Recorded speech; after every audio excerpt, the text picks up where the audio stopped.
TD Ameritrade Park in beautiful downtown Omaha, Nebraska, as Boston and Omaha go head-to-head in the inaugural FXFL contest.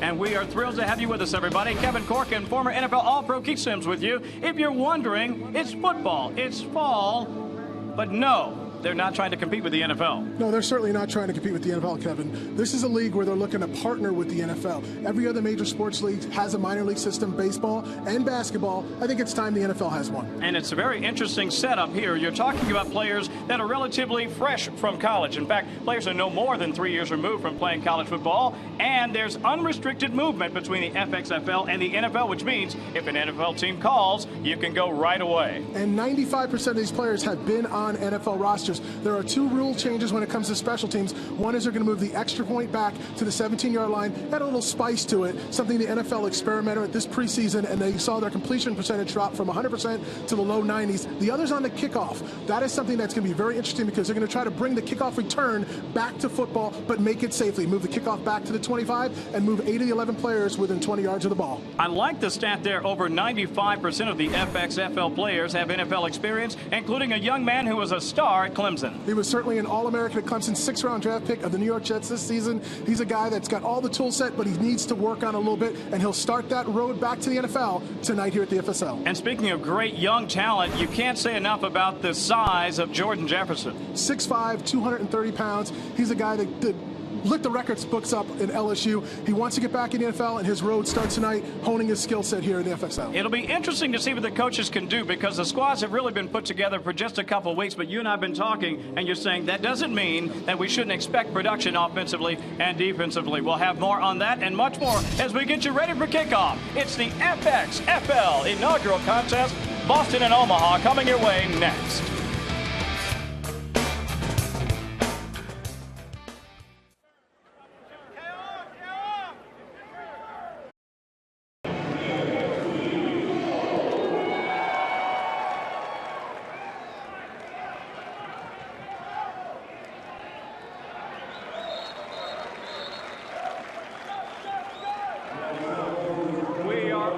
Inside TD Ameritrade Park in downtown Omaha, Nebraska. Julian Lewis coming up with the tackle on special teams as Boston receives the opening kickoff from the Omaha Mammoth.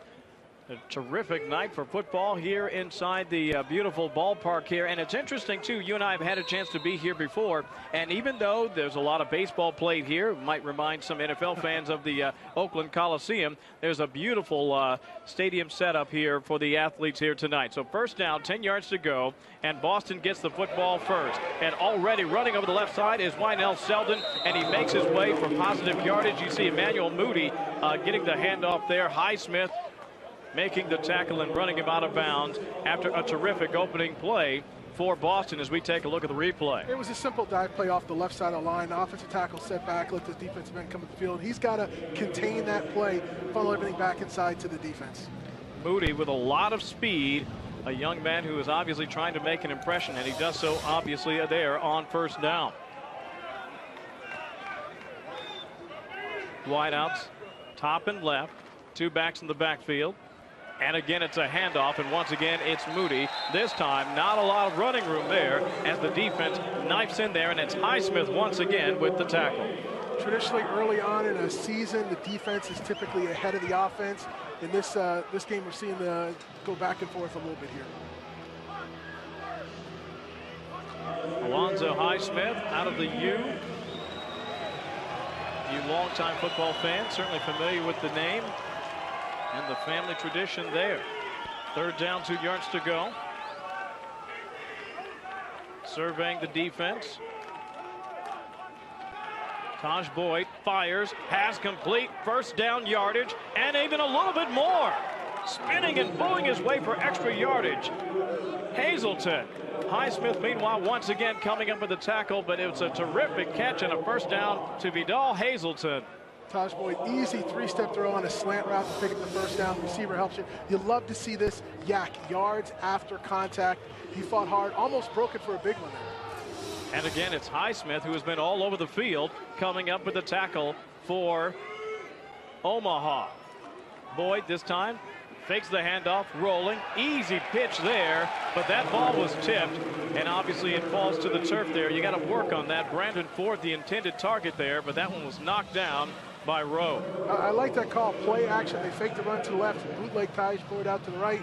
Defense did a great job staying contained, actually tipped that ball so we couldn't dump it off to the tight end in the flat. Big Craig Rowe, standout from the University of Michigan, making a strong effort right there. Got to get those hands up. Coaches certainly preach that plenty.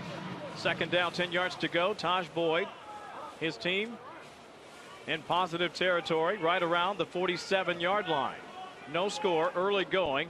Boyd fakes a handoff, fires, has a man, complete, and again yards after the catch for Vidal's Hazelton. Beautiful job on the slant. Taj Boyd controlled himself. There was a blitz coming backside. He didn't get flushed by that. Look at his receiver to the backside, delivered the perfect strike there. Receiver did a great job on the slant. What do you like about the job being done in the early going by Vidal Hazelton? I just like the overall play calling. They opened up with the run, which is a former offensive lineman. We love to get out there and lay a body on someone first and foremost. But I like the mix up between play and pass and play action. Keith, longtime NFL standout with the Dolphins, Redskins. Handoff this time, and it's a different running back with the football. Martin Hippolyte trying to make his way into the defensive backfield. Hamilton and Highsmith combining to come up with the tackle for Omaha. Omaha's kind of stouted up there, and this is going to be interesting. They're in the dirt right now. It rained a little bit before the game, so I'm going to see what the footing is like in that dirt infield right now. Tell me what happens when you have to play in that circumstance. Obviously, when you were playing in the NFL, you didn't have to do it a lot, but sometimes, especially early season, you did. You did, and it was something you had to be careful of and conscious about your footing as you went to block an opponent. Hippolyte, the single back in the backfield. Second down, 6 yards to go. Boyd fakes it under pressure, fires downfield, trying to find a man in the end zone. He does! Touchdown! Boston scores first. Cam White. What a play by Taj Boyd. He had pressure coming at him. He didn't panic, and that's what you need to do as a veteran quarterback.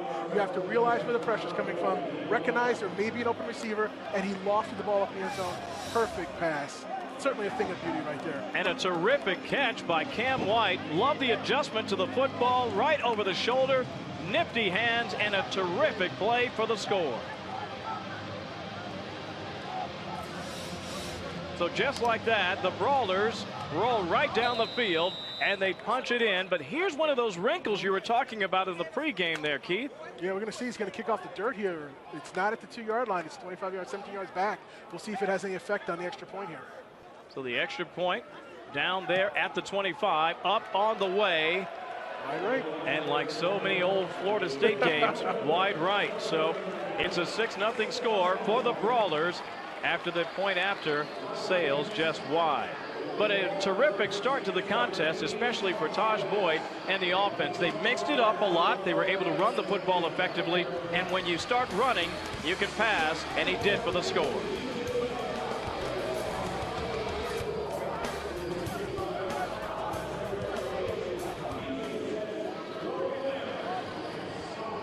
Nothing. Boston leading in the contest. A 7-play drive to open the scoring.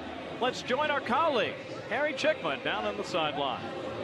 Well, good evening, Kevin. Good evening, Keith. A lot of emotions here on opening night in Omaha. These teams have been in Nebraska for 2 weeks trying to cram in study sessions, getting used to the plays, talking to Coach Buda, talking to Coach Shea. Before the game, I actually spoke to Taj Boyd. He said this is one of the biggest games of his career right now because he wants to show the scouts, show the NFL that he still has some game. You could see there that he definitely proved it with a great pass to the end zone. Taj very focused. Coach Terry Shea, one of the best quarterback coaches really in the world. No question about it. His lessons are paying off so far for the Boston Brawlers. We'll see Omaha coming up next. Back up to you guys. Harry, thank you. And the kickoff from Morgan Lenaberry, hauled in by Tremaine Thompson, who's on the move over the 25, over the 30, 35, 40, and finally run out of bounds. Ryan White is there to make the play. Well, the FXFL wanted to bring the kickoff return back to football. There you see it. Omaha's going to start on their plus 40-yard line. That's a huge advantage when you start your opening drive from that point. As we take a look at the replay here, I really like the effort there by Thompson. He knew what he wanted to do with the football right away. Make a cut, make a decision, and get as many yards as you can, and either get down or get out of bounds. He did that. and that means that Omaha will start off in excellent field position. So Perkins behind the quarterback, Jordan Jefferson, former standout from LSU. Fullback Timothy Flanders. First down, 10 yards to go. Ball on the ground for just a moment. Still making the play, though, is Jefferson before the running back is hauled down by Garrett Wagoner for very short yardage. I'm impressed. That was a bad snap, and Jordan Jefferson, the quarterback there, didn't panic. He looked down, picked up the ball, was still able to make the handoff. Running back got about 4 yards on that play. Ladarius Perkins taking the handoff there. There's a look at Jordan Jefferson. What a terrific athlete he was at the college level over there in Baton Rouge. Perkins once again behind Jefferson. Second down and long.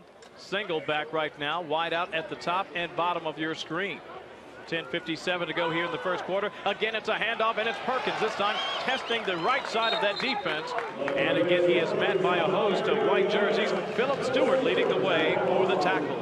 You're seeing both teams start out basically the same way, trying to establish the running game. If you can establish the run early, it opens up your entire playbook, play action, and then take your shots and see down. How surprised are you that we're seeing so much success on the ground in the early going in this contest? I'm not surprised at all. I think it's an easy thing for them to do.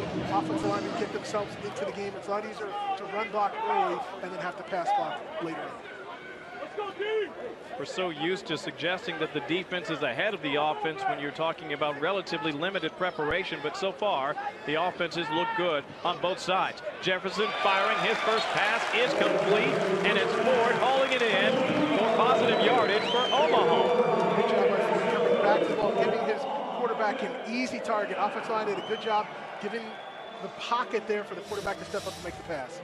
Take a look at the replay. You see him looking left from the very outset. Didn't try to look off anybody. Nicely done there by Gerald Ford. It's nice. It was a manageable 3rd and 2, not a 3rd and long.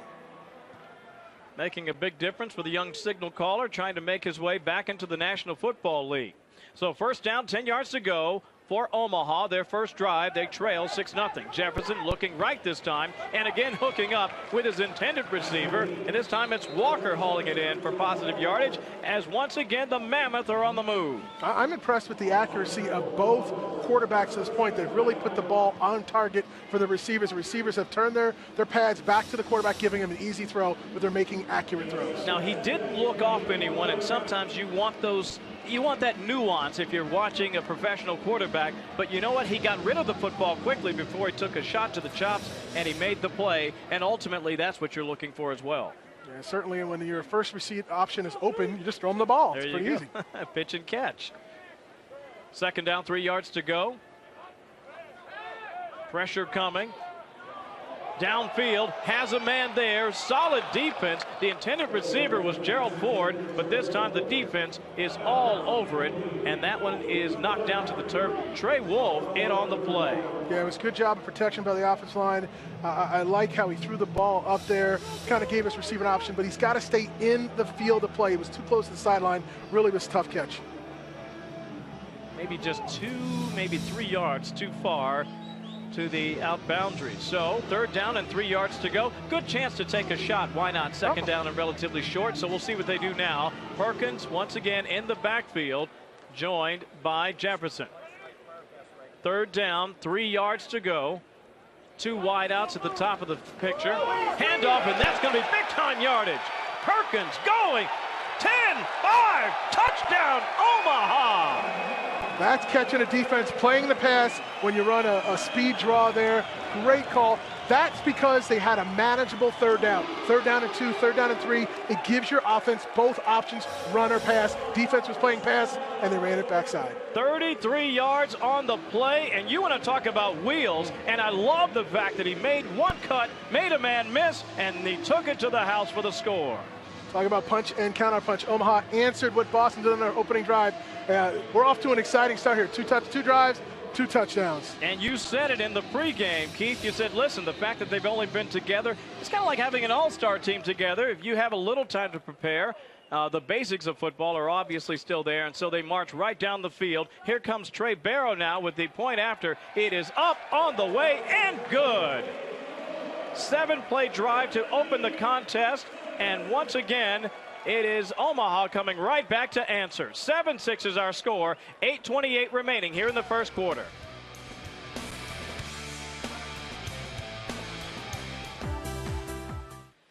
And welcome back, everybody. Boston and Omaha, 2 drives and 2 touchdowns as we begin play here in the inaugural FXFL season. Kevin Corky Sims with you as Trey Barrow prepares to kick off to Lionel Selden, the speedster for Boston.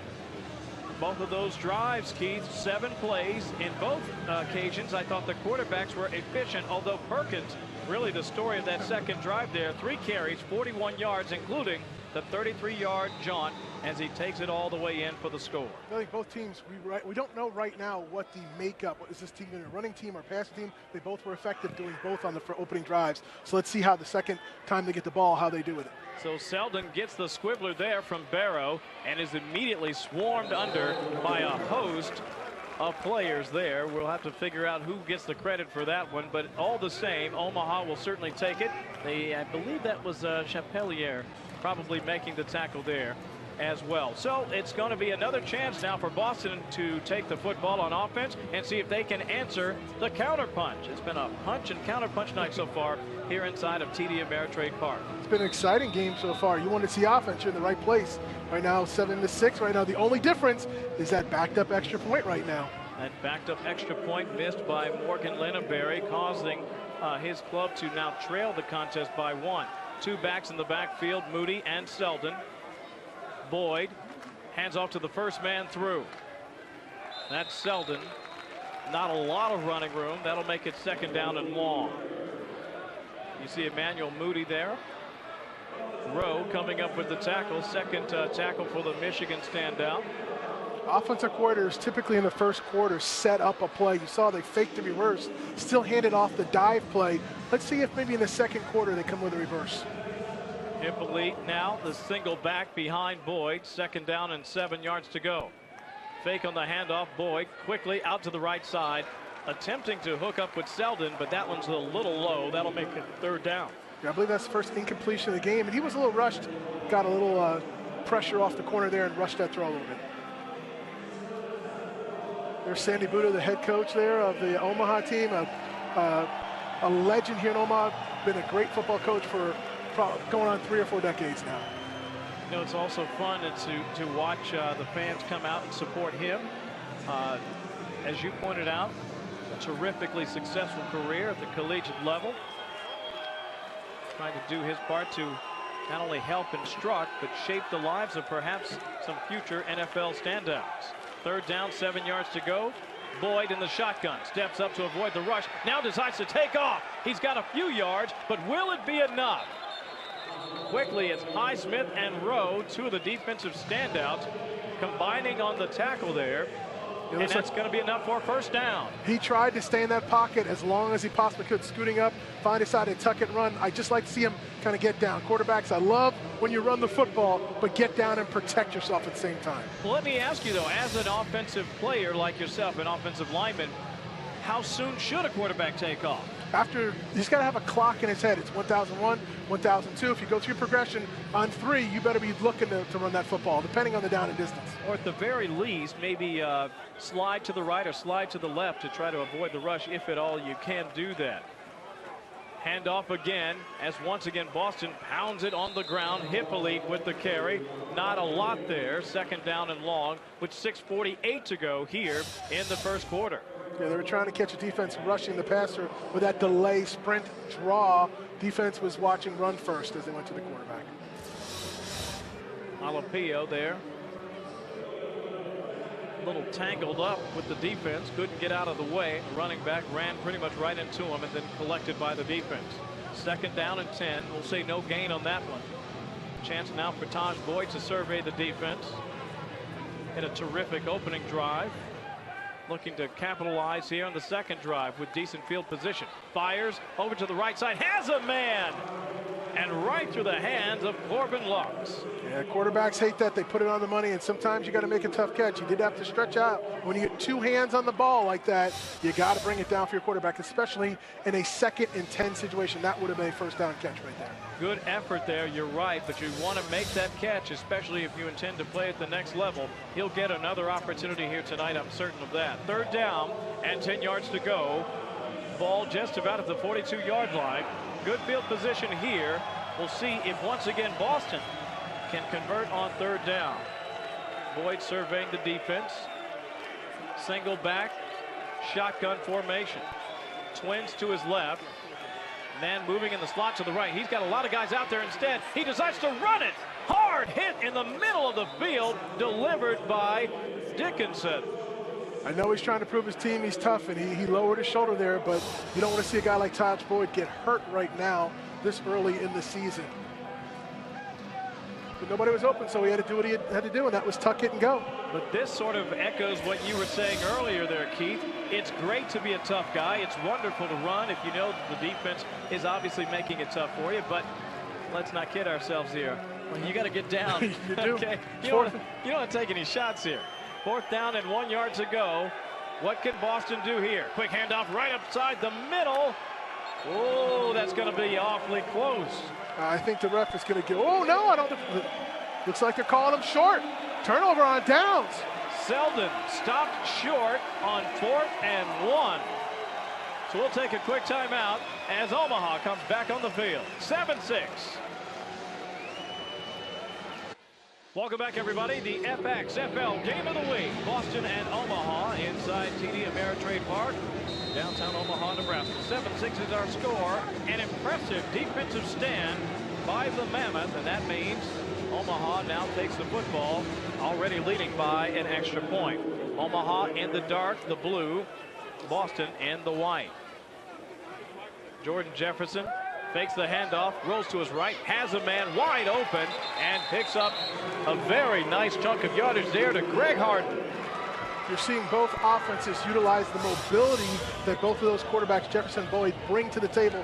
Easy job rolling out, pitch and catch to the receiver. And an excellent job by Harden getting open with relative ease on the defense there. So 1st down yardage collected by Jordan Jefferson. Flanders and the backfield as Omaha tries to extend their 1-point lead. 5 minutes to play here in the 1st quarter. Jefferson under center. That usually means run play. It is, and not a lot of room there for Tim Flanders. Tackle on the play by Cato Bishop. 2nd down and long. Once you get over that plus 40 and you've got a situation now where a play action, maybe a deep pass, maybe a perfect time to call a play like that.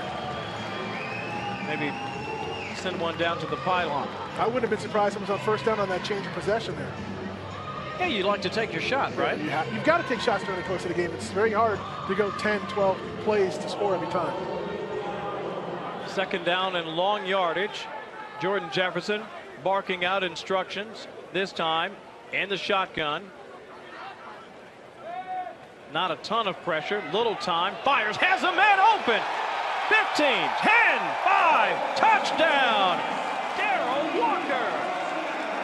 Did we just talk about taking your shot downfield? Great protection by the offensive line. Jordan Jefferson looks so comfortable in the pocket like that. He's going through his reads. Receiver made a double move on the outside, got wide open, he laid the ball out there perfectly. DB knew he was beat right away. Absolutely torched on the play, and that's an easy touchdown for Walker, the former Texas A&M standout. Gig'em to make it 13-6. Looked like a little miscommunication in the secondary. The quarterback let him go, maybe expecting to have deep help from the safety. Right. There was nobody there. I think you're exactly right on that. That means the point after now from Trey Barrow. If you were with us earlier, you heard Keith tell you the point afters come from the 25-yard line. Kick is up, on the way, and it is true. 2 drives, 2 touchdowns for the Omaha Mammoth. 4:10 to play here in the 1st quarter, and they look every bit the part so far as they lead 14-6. They certainly do it. You're seeing the first opportunity for extra point that was in the dirt infield. Boston missed it. Omaha has had their both opportunities inside the grass part of the field, right to the upright. So it could be a factor next quarter. Let's send it back down to the sideline. Check in with Harry Chickful. Thank you very much, Kevin. Here with a special guest, Wilson Van Hooser, in his rookie season as a pro. He graduated from Tulane, also played for the Patriots in a couple preseason games. How do you like being here in the FXFL? It's great. Another opportunity to get film out there and just improve as a player. You guys have been working really hard. You're not playing this week, but you are playing next week. Talk about the preparation to get ready. Just got to keep getting better. Just got to keep improving, and not only mentally, but physically as well. In the rehab, on the field, off the field, and most of the stuff preparing is off the field more so than in practice. I know Coach Terry Shea is like a legend to many players. How has he helped you guys? He's been great. He's really broken the game down and really taken us, in football 101. And it's been great to go back and learn the basics and then build back on that. But by no means has it been elementary. It's been very, very good, very complex. So it's good. Wilson Van Hooser, best of luck next week with Taj Boyd. Back up to you guys in the booth. All right, Harry, thank you very much. He just mentioned Terry Shea right there. So much goes on in coaching that if you didn't play college football or professional football, you just don't realize the teaching that still happens. That's what's so important about this league right here. You got a coach like Terry Shea who's mentored so many great NFL coaches, and he's lending his coaching ability to this league and these players. That's why if I was a quarterback and I was sitting at home or I got cut from an NFL team, I would be calling the FXFL to get in here and try to get coaching like the receiver. Well, now you heard something in the interview that I thought was interesting. Just getting tape is tough to get, because if you say, hey, listen, I made it to the last cut last year, but the freshest stuff I have is 2 years old. Well, listen, now, if you're in the FXFL, you have stuff from last week, this week. That's what GMs want to see. Tape is king, and scouts have an opportunity to see a guy play live and see if they've gotten better. Football is such a unique sport. You can lift weights, you can run, and you can get stronger and get better condition, but it doesn't make you a better football player. The best way to be a better football player is to play the game and be coached. Make mistakes on the field, go in the film room, correct it, and then go back out there and show them you don't make that mistake twice. Which is the other great advantage of having it simultaneously with the NFL season. Listen, if a guy is ready and does a great job while he's already out here, it would make it fairly easy to pick him up and have him come on out and contribute. You see the touchback there, the kick to Selden from Trey Barrow, the former standout from the University of Missouri. Boy, the Tigers have a terrific program. A lot of people were skeptical about their move from the Big 8/Big 12 to the SEC, but they've certainly proven that they are a force to be reckoned with over there in Columbia. And Trey is obviously carrying the banner very high for those Tiger fans. Now we're going to see how Taj Boyd and the Boston team responds. Last drive, they got stopped, remember, on 4th down and 1, demoralizing for an offense. Can they rebound and stay in this game? Let's find out together, shall we? First down, 10 yards to go. Ball at the 20-yard line. Two backs behind Taj Boyd. Hand off this time over the right side. Once again, it's Emmanuel Moody. And nothing doing. Second down. That was a great fill job. I believe it was Dickerson in the hole. Met the running back in the hole. Kept it for a 1 or 2 yard gain. McDonough also in there, filling the gap very quickly. A whole host. You see Lewis also in on the tackle. A host of outstanding players for Omaha. Now stick your nose in there, as the old coaches used to say, and we saw plenty of it on that play. Second down, we'll call it 9 yards to go. 3:35 to play here in the first quarter. Boyd surveys the defense. His club down by 8.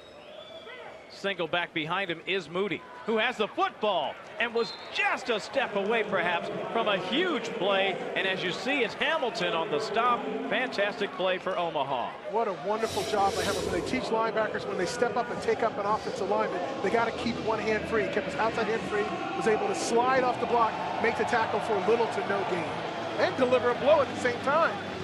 Exploding through the tailback, and that is how you play good defense, because if he doesn't make that stop, I think Moody had a head of steam, and he could have been chunking his way down the field for big-time yardage.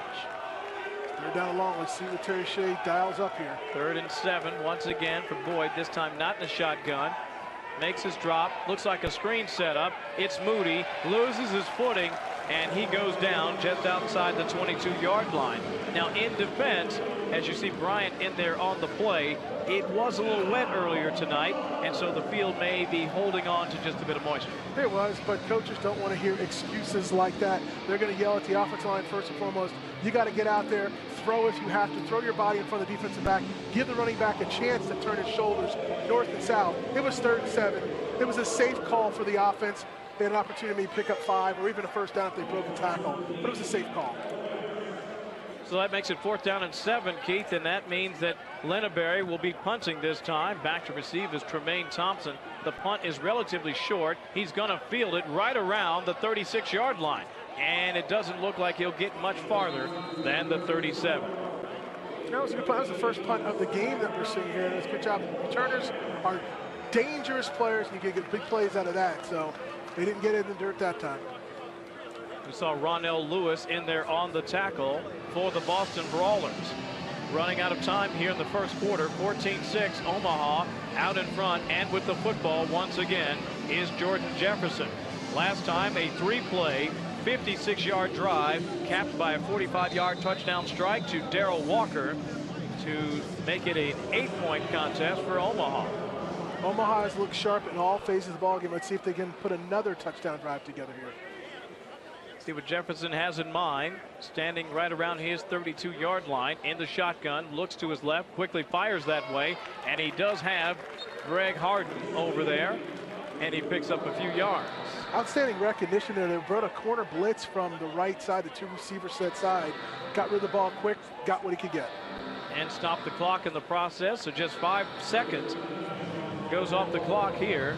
Now we're rolling once again, down to 140 here in the first. Gain of 6, 2nd down and 4 yards to go. That's almost like a running play with such a quick pass play out there, throwing the ball out to the receiver and just letting the receiver turn his shoulders north and south. And best of all, it sets up perhaps a stop and go. We'll see if they come back to that play later.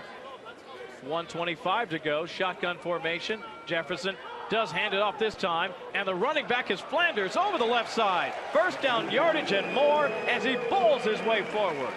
Kevin, people were talking about if players were going to be excited to play in this game. Did you see Jordan Jefferson hand the ball off and watch him be the first one trying to lead block out there? He actually threw a good block for his running back to get that first down. Not every day you see a quarterback get out there and do that. Credit to Jefferson, although I think the defender was like, what are you doing out here, man? Yeah. His teammates will appreciate that, particularly because he got up and got back to the huddle. Absolutely right. 45 to go here in the first quarter, and once again, Omaha is on the move. This time in positive territory, right around the 47-yard line. Jefferson looking, firing downfield, has his man! And what a catch on the play by Tremaine Thompson. Tremaine Thompson did his quarterback a great favor, going down low, getting his hands underneath the ball to make that catch. Beautiful execution. What a terrific effort by Tremaine Thompson to come up with the ball and the first down. Right over the outstretched hands of that defender, delivered it, dropped it right in the bucket. Former standout in the Little Apple of Manhattan, Kansas. Starring over there for Coach Snyder and the K-State Wildcats. We have a whistle. That will end the first quarter. But not before Omaha moves right down the field for not 1 but 2 touchdown drives, and they appear to be well on their way to a third. 14-6 is our score. We're coming back with more from the FXFL inside TD Ameritrade Park in downtown Omaha.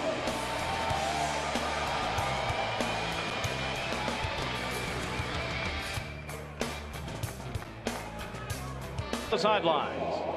Thank you very much, guys. Here with Isaiah Vagley, a wide receiver for the Boston Brawlers. You played Division II college at Merrimack. Then you got a chance to play for the Eagles. Now you're here in the FXFL. Absolutely. You know, it's a short stint, but this FXFL is a great opportunity for all of us to get back to the level that we want to play at. It helps us develop our skills under great coaching, and as well as get great exposure with the games that we have, so that we get to our ultimate goal. You have a 6-week season. You had 2 weeks to prepare. How were you able to get ready for this competition? To be completely honest, I mean, it's something that us athletes, we prepare all year round for. So when we get the call, like an opportunity like this, we're ready to go at the drop of a dime, and we're not behind the 8 ball. How do you like the way Taj Boyd is playing, another guy with some good experience? Absolutely. So far this game, he's been doing great. coming in and practicing with him. He's been a great help coming from, a higher level, had a little bit more experience, so he's kind of took me under his wing, and we've been able to develop a good bond. Well, you'll be on the field next week, Isaiah Bagley. Good player here for Boston. Back up to you guys. All right, Harry Chickman, thank you. We have a new quarterback in. You heard Harry mention Jordan, who was terrific. Brock Jensen is now in for the Omaha Mammoth.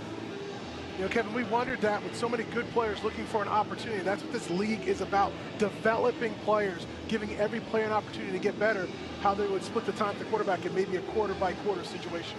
If there's one player that has stood out running the football, I think you can certainly point the finger at Tim Flanders. He has a huge burst when he gets the football, and as I say it, there he goes to the house. Timothy Flanders. Touchdown, Omaha. Omaha is doing a great job at the line of scrimmage, and let's give a little love to the big uglies up front.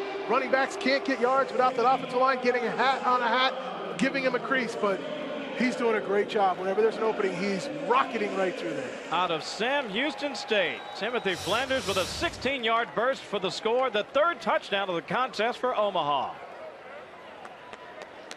Weaving his way through the defense there. We talked about that burst and the ability to see the cut. You want to make your pivot and get downhill. Boy, he did it with a head of steam there. He did a great job there. Running backs, they're a dime a dozen, they say sometimes, but the great ones with great vision are the ones that make an impact on the game. 5 plays, 63-yard drive. The point after is up and true once again. And it is a great start for the Omaha Mammoth. 3 drives, 3 touchdowns, and they extend the lead to 15.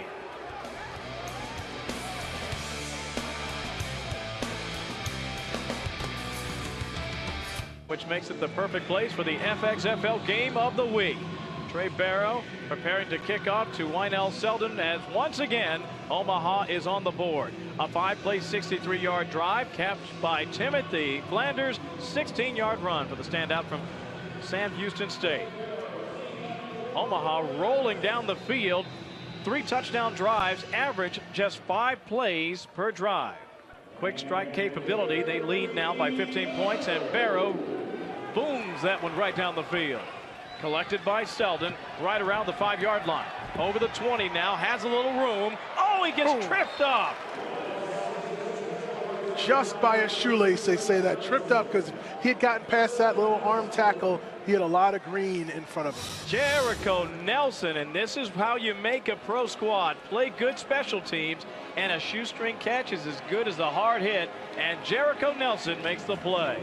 I never had the pleasure of playing too many special teams in football, but I know those guys earned a living. There's a lot of guys who their only reason they were on the team and in the league for 6 or 7 years was because they were playing on special teams.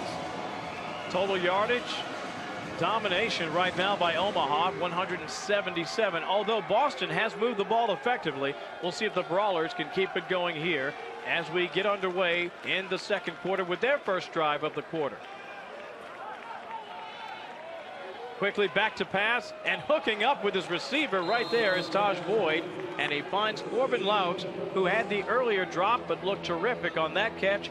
And that's good for first down yardage. Taj Boyd's still in the game for Boston, and I'm sure, all these players are very competitive individuals. So I know we've seen the success that Jordan Jefferson had with his team in the first quarter.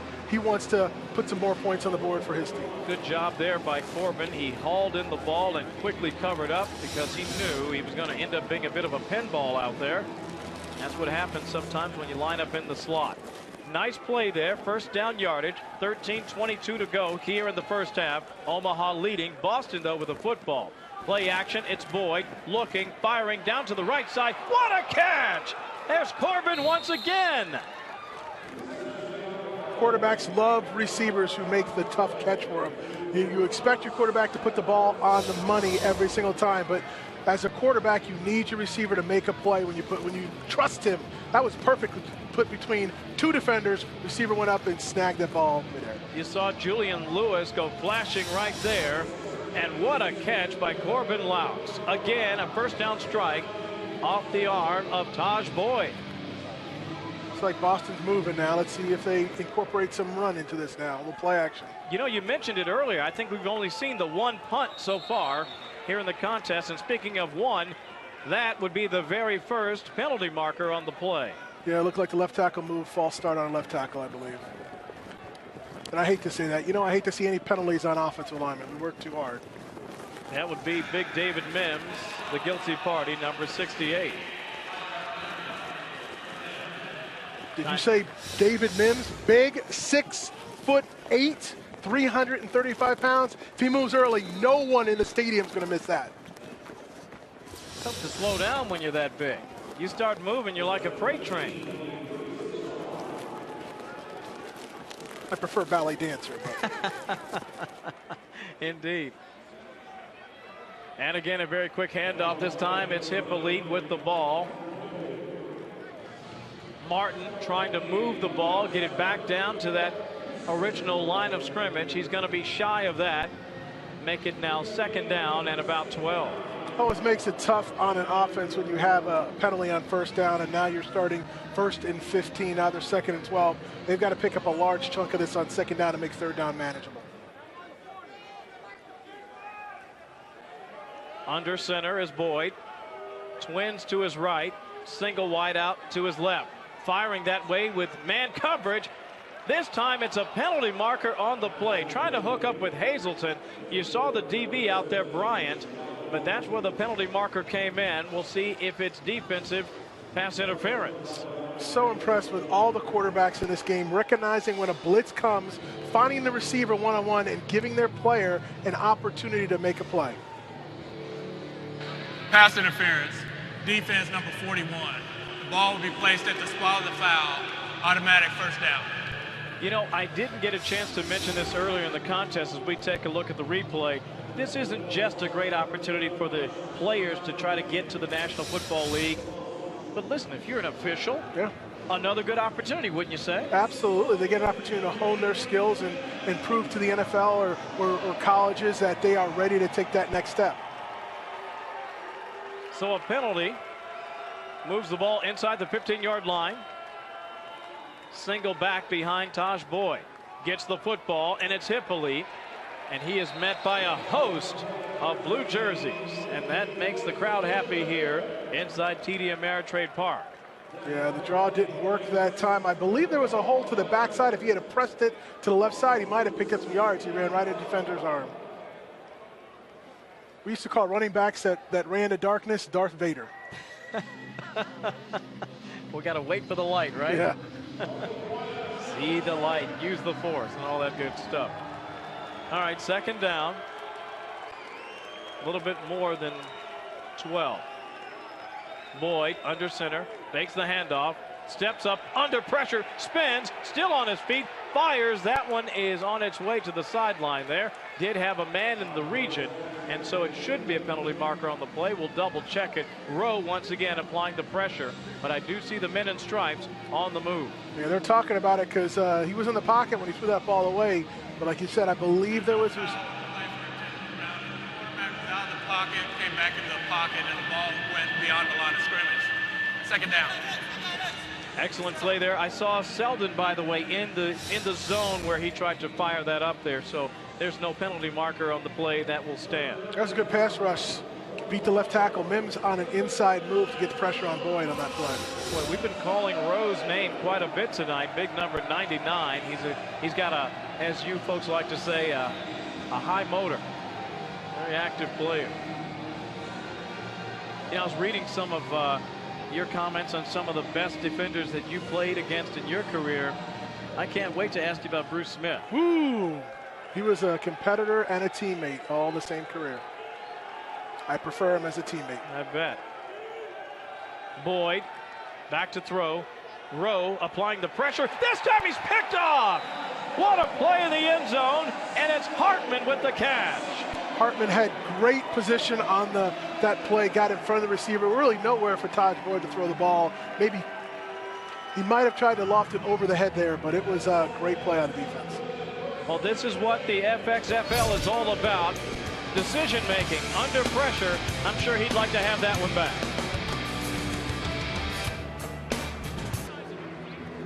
Welcome back, everybody. It's the FXFL Game of the Week inside the TD Ameritrade Park in Omaha, Nebraska.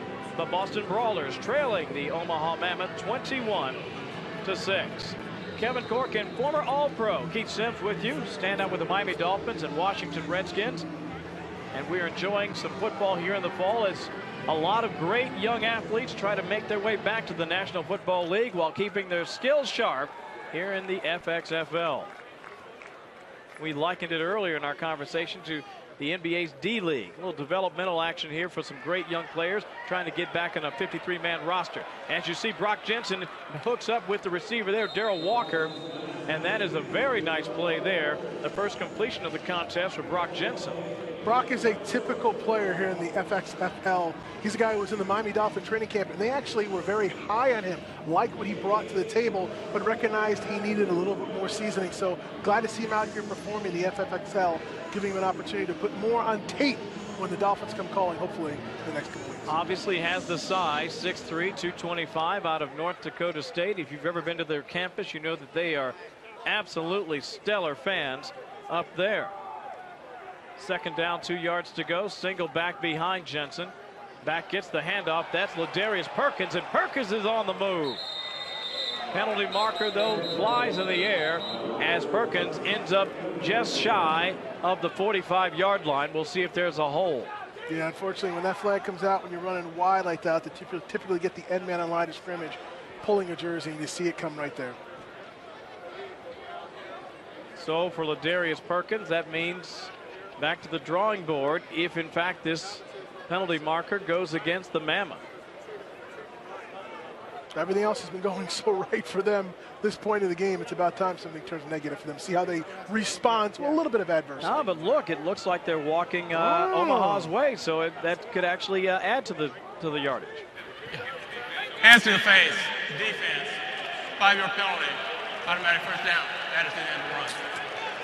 So it's a defensive penalty at the end of the run. That'll add to the effort there by Ladarius Perkins. Let's see if we can pick it up here on the replay. Makes his cut. You see the little seam right there. And I saw the flag go in right there just as he got beyond the line of scrimmage. I'm not sure which player was the guilty party. That's such an emphasis on all levels of football. Player safety. They're really trying to take that jam to the face out of the game.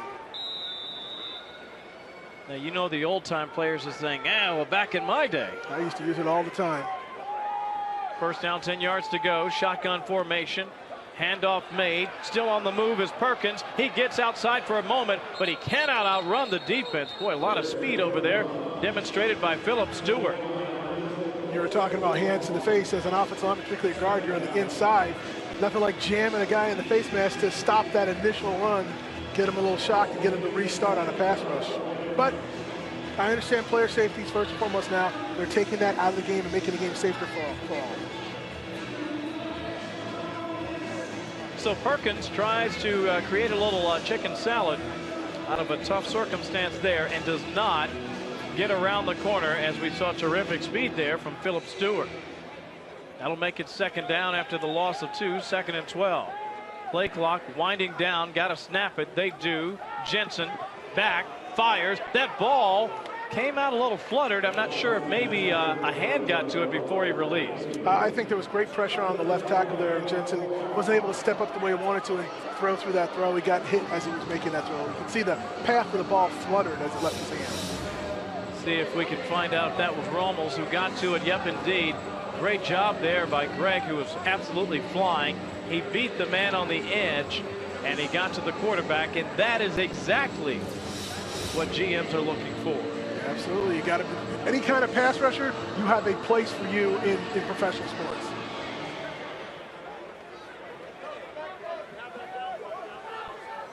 Third down, 12 yards to go. Shotgun formation. Jensen looking. Pressure from the right side. May have seen a hold there. You saw. Did you see big number 92 is just frustrated as all get out.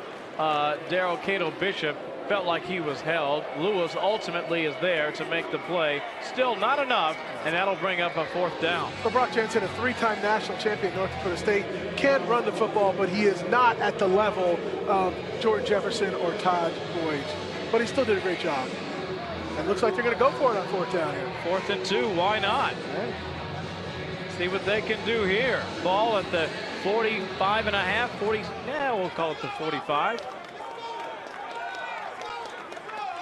Single back, a lot of bodies in there. The run is going to be close. What an effort by Perkins. I got to see where that spot is. It'll be very close. Great effort by Perkins there. Wrapped up in the hole, but still churned forward. It's 4th and 2, though.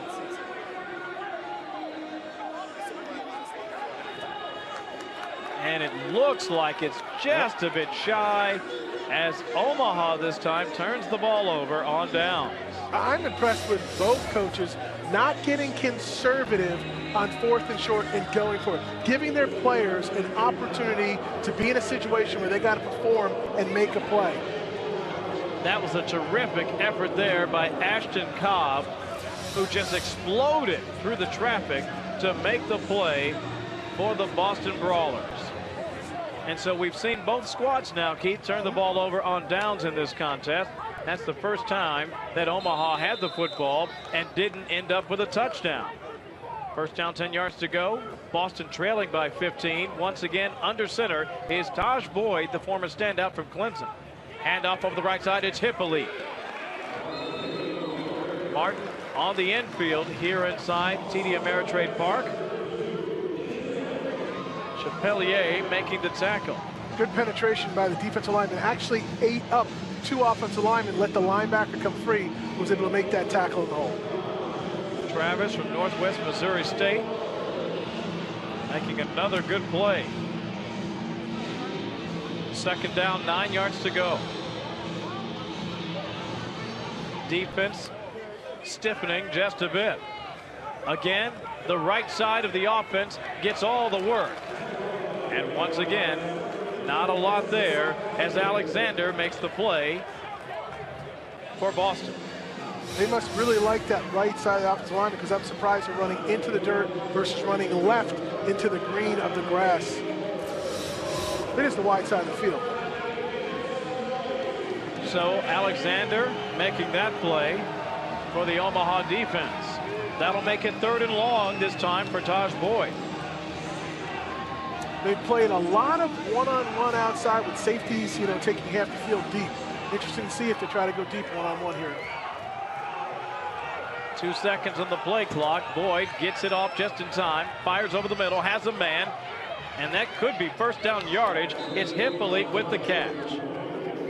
That was a great job. They sent all receivers deep, cleared it out a little bit, dumped it off to the tight end over the middle, turned the shoulder north and south, got the first down. Dreiling and Nelson in on the tackle, but it's good enough for first down yardage, and that's something else you want to see out of the running backs. You need that versatility. You have to pass block. Yes, you want to run and run hard, but you need good hands if you're going to be useful in the National Football League.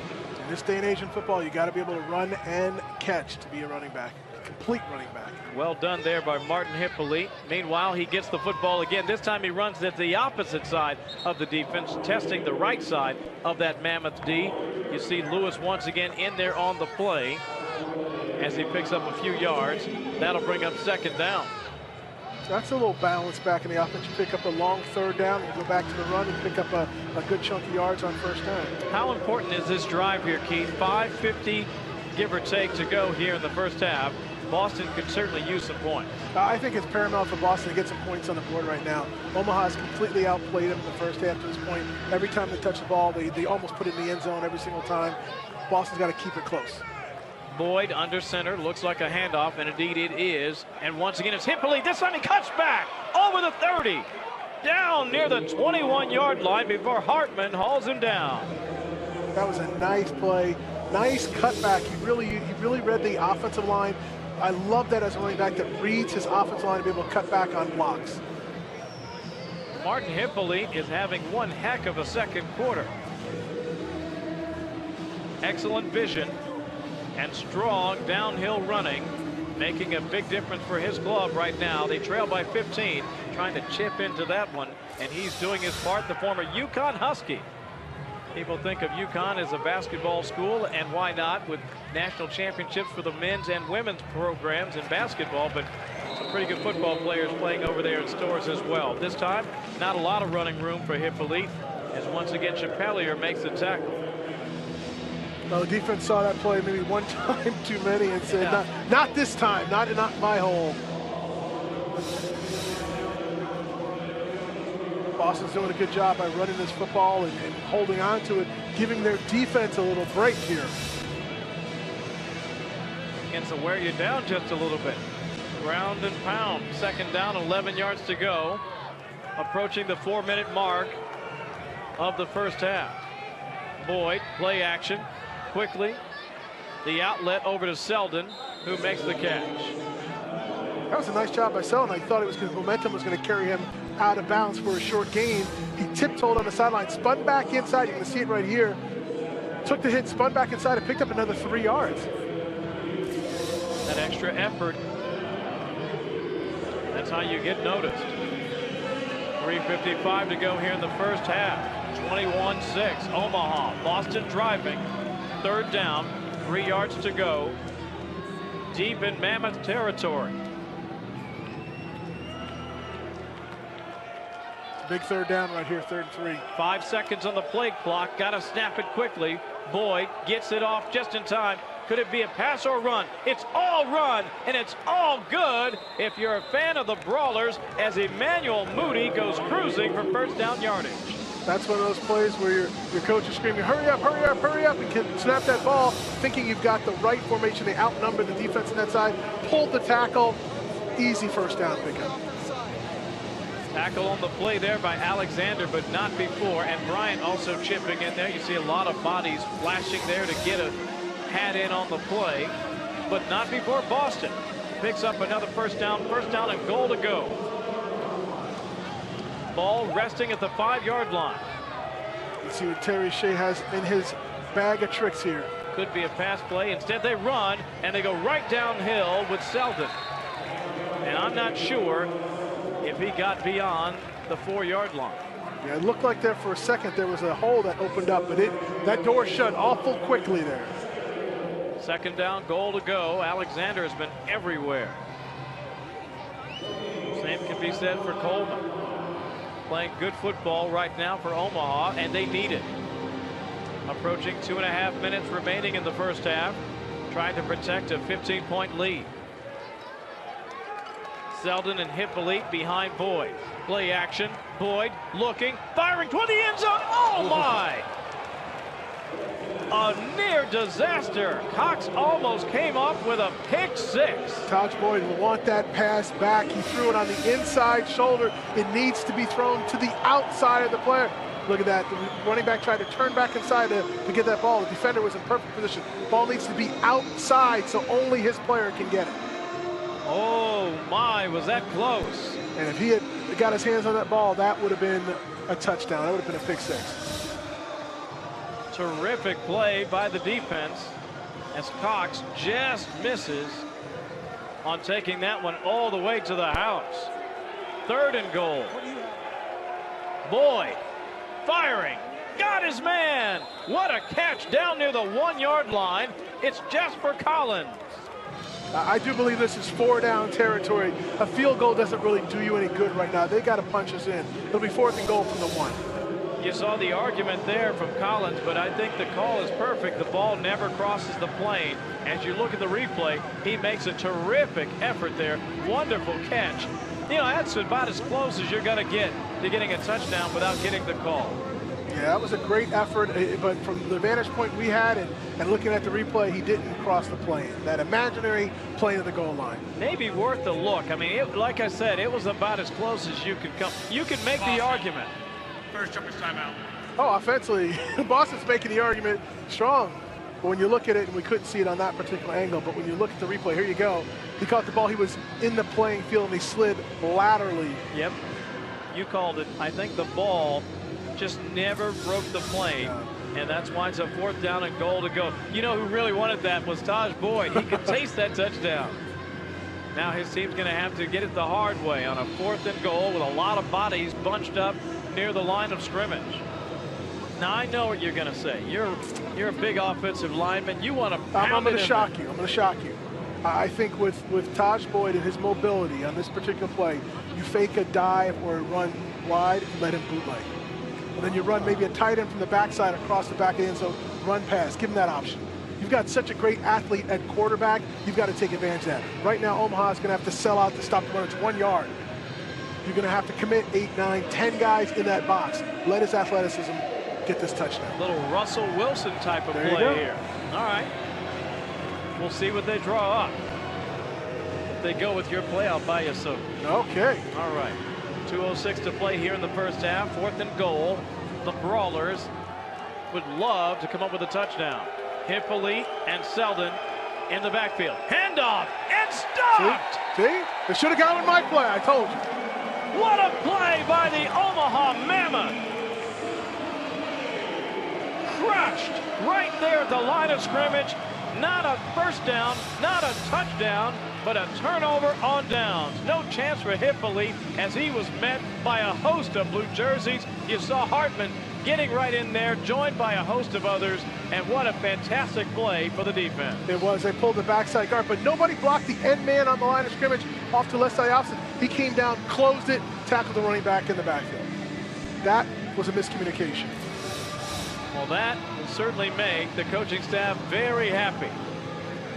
Big fellow stepping up in there and making a very strong play. Tough break there for Martin Hippolyte, who has had a fantastic first half. Well, now Boston, the defense has been sitting on the bench, getting refreshed. He's got to make a big stand here. Still 2 minutes to go. If they can force a 3 and out, they can get the ball back to their offense. Brock Jensen calls his own number, just kind of bowls his way forward.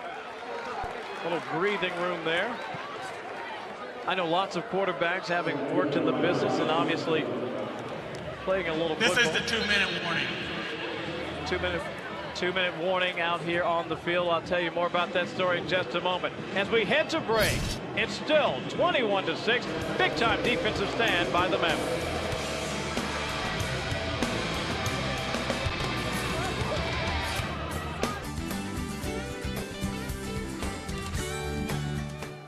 TD Ameritrade Park in beautiful downtown Omaha, Nebraska. 21-6 is our score. The Mammoth out in front by 15 points. Harry Chickma joins us once again from the sideline. Thank you, gentlemen. Here with a local star from Wayne State. He played just up the street, and now you're playing for the Black Tips. Recently traded Randy Wyke, a punter. How does it feel to go to a different team from Omaha? It feels great. My family's still here in Omaha with the Mammoths, at least until tomorrow. But it'll be a great opportunity. We got a great organization, a great coach. Everything will be good. We only play 3 games, which is a little down from everybody else in the league, but it'll be a good 3 games. It gives everybody a good opportunity to show their skill. Now, you are still cheering for Omaha. How do you like the way your team's playing? You're up right now. Oh, they're playing well. We've taken a lot off in practice, a lot of helmet practices recently, which I think is about normal. But they're playing out of their minds right now. Hopefully we can come back in the second half and keep playing the way we're playing. You're one of the few players who hasn't competed in the NFL, so how is this going to help get you there? Oh, this is a great opportunity, I think, for everybody in the league. Most everybody's been in the NFL at that stage. I have not. It'll be a great opportunity to get me a look before I get to that stage soon. Randy, we look forward to seeing you on the field for the Black Tips. Back up to you guys. All right, Harry, thank you. As you take a look there at the play, Timothy Flanders was trying to run wide and was shoved out of bounds. This happens sometimes, but there's not a lot of room there, as you see, and he went careening into the pad after being shoved by Jonathan Willard. Yeah, that's a tough break there. I hope he's going to be okay. It looked like he went head first to the pad there. I'm sure they're getting plenty of medical attention around, and player safety is probably one of the most important things in all of sports right now. So my thoughts and prayers are with him, and hope he's going to be okay though. Yeah, that's a tough play, and I know at least sometimes when you watch it, you're thinking, why didn't Willard pull off? But that's not easy to do when you're playing at game speed. You're not. You're playing as hard as you can, and you're still in the field of play, and he just gave him a little shove to make sure he turned out of bounds, because what will happen is if you start to let up, running backs or whoever's running the ball are so good that instead of going out of bounds, they'll plant their foot and go north and south, and then your coach is screaming at you, so you've got to play through the whistle. So as they attend to Timothy Flanders there on the side, we were talking about his play. He has been playing excellent football. As we take another look there, just not a lot of chance to recover. Well, when you get shoved like that, obviously your first thought is to simply get down quickly. But if you look at the distance from the sideline to where that part of the stand sort of juts out just a bit, bit of a configuration issue there, and it's just a tough break. Hopefully he's okay. He's had one terrific night and obviously he is being evaluated by the medical staff. While we have a moment, we are looking at a lot of youngsters who have obviously played not only high-level college football, but a great many, in fact, more than 95% have some professional football experience. As we see, there are some folks here are clapping and cheering for Timothy Flanders, and obviously our thoughts are with him, and we certainly hope that he's okay. I was going to make the point that with so many people who played at the professional level in the NFL, for them, Keith, this is high-stakes football. It certainly is. It's an opportunity to your first shot in the NFL, and most of us who had that opportunity, it's a lifelong dream. It starts from the first time you pick up that ball or put on that football helmet that you got at Christmas when you're 3 or 4 years old, and you go through high school and then college, and the ultimate is to play on that stage in the NFL and to be drafted or signed as a free agent and have an opportunity to be in the camp and play with the best of the best. So you didn't make it the first time, but that dream doesn't die. And I think what we're seeing out here tonight with the level of play and the execution these guys are putting into the game is the fact that they understand that this is a second chance for them, and they can't squander that chance. So they're going to do whatever they can, play as hard as they can, perform to the best of their ability. So whoever looks at that tape will say, hey, this guy is in shape.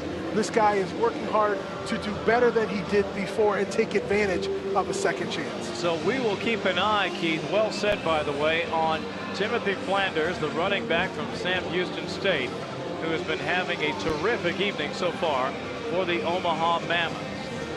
1:54 to go here in the first half.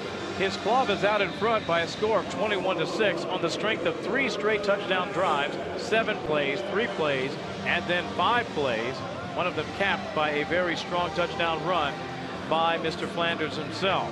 Meanwhile, the Boston Brawlers, they've played well in spots. Yeah. I don't want to leave the impression that the fact that they have 6 points says a lot about their offensive productivity, maybe in terms of scoring, but if you want to talk about moving up and down the field, they've certainly done that plenty. Timeout, by the way, on the field. Second timeout charge to the Mammoths. 32nd timeout. 3rd down and 7 yards to go here. They're not out of the woods yet here in the first half. Well, this is a critical 3rd down and 7. They've got Omaha backed up within their 10-yard line. If they're able to hold them to 4th down here and have them punt, they'll probably get the ball on the 50 or even the plus 50 with just under 2 minutes to go and a timeout and an opportunity to drive down and put 6 or 7 on the board, something they squandered last time when they missed out on the 4th and 1. But that would be huge going into the locker room only down 8 points as opposed to 14 or 15 points. So let's see what they draw up here, Keith. 21-6 is our score. 3rd down, 7 yards to go. It's Brock Jensen. After a fantastic outing by Jordan Jefferson, it's Jensen taking over for the Omaha offense.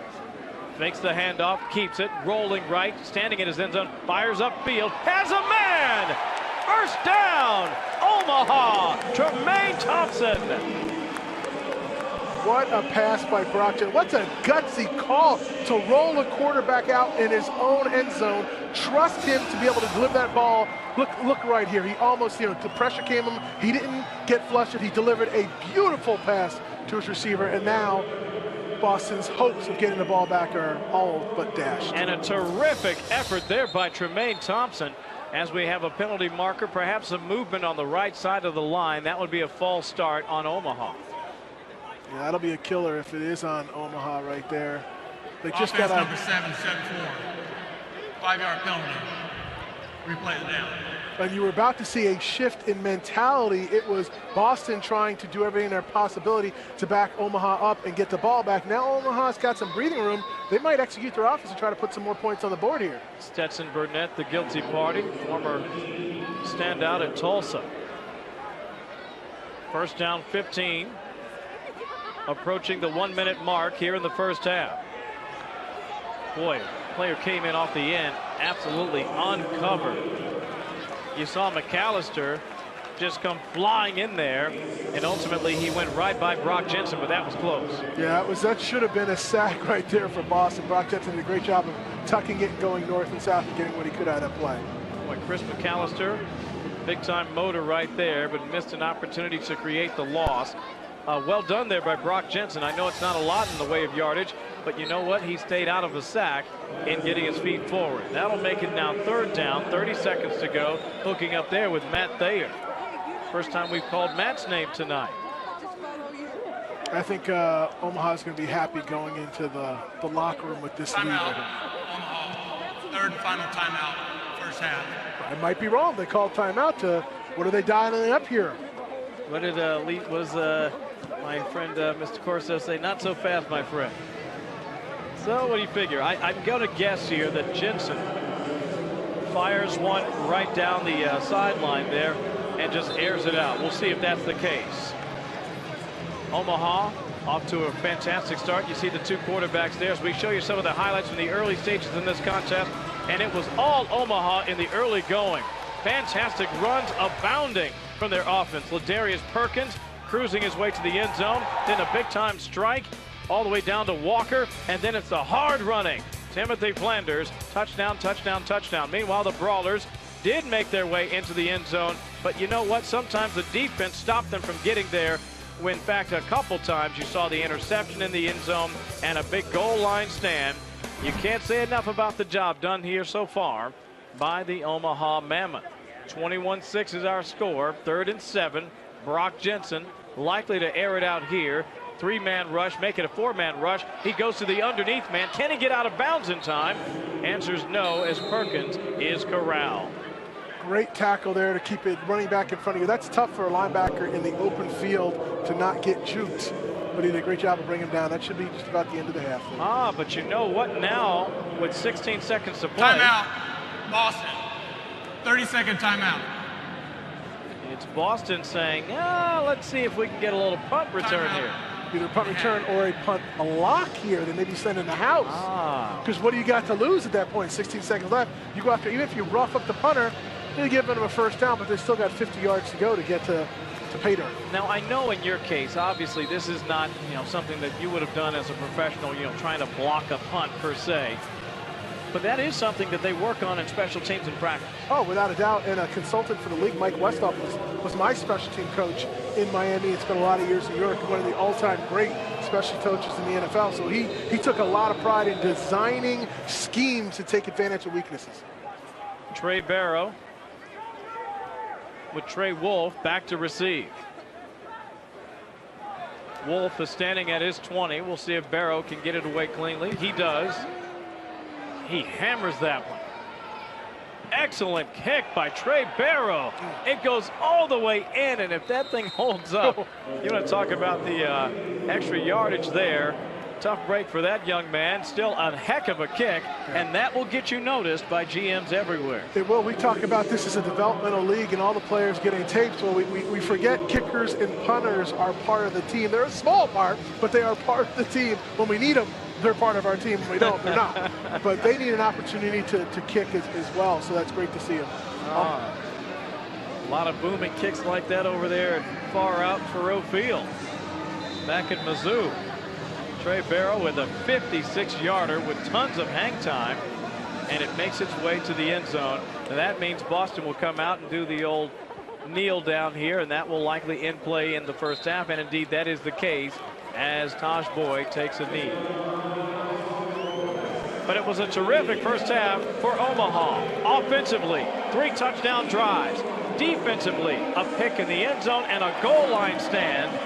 They lead by 15 as we head to the break here at TD Ameritrade Park.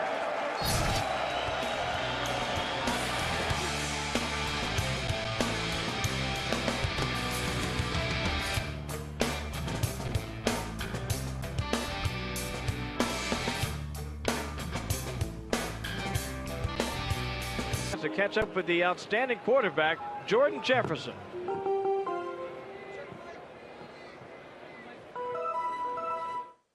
Here in downtown Omaha with Jordan Jefferson, and you're playing for the Mammoths.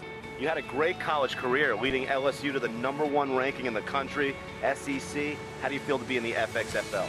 It's a great opportunity, man, to keep pursuing my dreams. It gives me another opportunity to get back on the field and show my my work of craft. So it's a great opportunity. I'm happy to be here in Omaha. And you've had a taste, with the Buccaneers, the Saints are showing interest. So how is this going to help you get back to the pros? It's going to give me film. It gives me the opportunity to still work the same offensive concepts, reading coverages and reading fronts by the D linemen. So it just gives me an opportunity to stay at the game and continue learning and, focusing on my craft. Gun double right, jet left, feet under, halt, on one, ready. Look at that.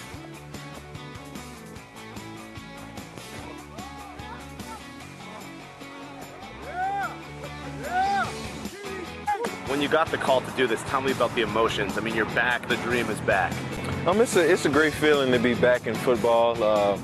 It was probably like a month after I did the segment with the Saints, so just being and having the opportunity to be back on the field is definitely an exciting feeling. And also the brotherhood here. I see you guys working hard. It's all business in the FXFL. There's no partying. You guys want to make it to the top. Tell me about that in the locker room. It's definitely a nice team camaraderie right now. We're starting to gel towards each other, within 9 days away from our first game.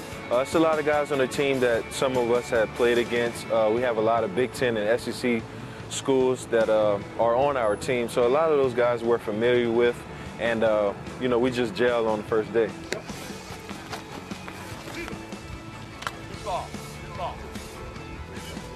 And why was the FXL needed in the world of football? It seems like this is something that was definitely needed. Oh, it's needed to give us an opportunity to play the actual NFL-style rules. It's very different from being in the CFL and the AFL, so having this opportunity to play the segment of football that we've been playing ever since we were younger is a great opportunity for players to, to continue and, adjusting their craft. So the fans of Omaha want the victory. What's it going to take to get that here? It's just going to take hard work, dedication to the game and watching a lot of film and just building chemistry as a team. Well, you're definitely on the rise. A lot of talent. The legend from LSU, Jordan Jefferson, doing big things here in Omaha. Great stuff there. Thank you, Harry Chickma and Jordan Jefferson. When we come back, we hear from the commissioner of the FXFL. Full setting. Brian Woods, how do you feel to see this come true finally? Oh, this is great. The gestation period usually for a professional sports league is somewhere in the ballpark of a year to 2 years, and we accomplished it in a little over 6 months. So I'm very happy where we're at. We came together in a short period of time. We got a great product on the field tonight. The fans that are in attendance seem to be loving it, and I think the players and coaches are really enjoying the experience. I've been covering football for over 10 years, and I've never met anyone who knows more about the game, especially the business aspect, than you. What do you like about the FXFL? Why does it need a spot in the world of sports? Well, I think right now there's a huge need for a developmental platform. Minor League Baseball has it. The NBA has it with their D-League, and there's been a lot of success with their systems. And I think there's been a need to develop young players, and I think we've designed a model and we have a system that I think can return a lot of these guys, because that's what this league is about. It's about developing players, getting them back to the NFL. We had several players just in the last few weeks sign back to NFL teams. We had several players that continue to work out.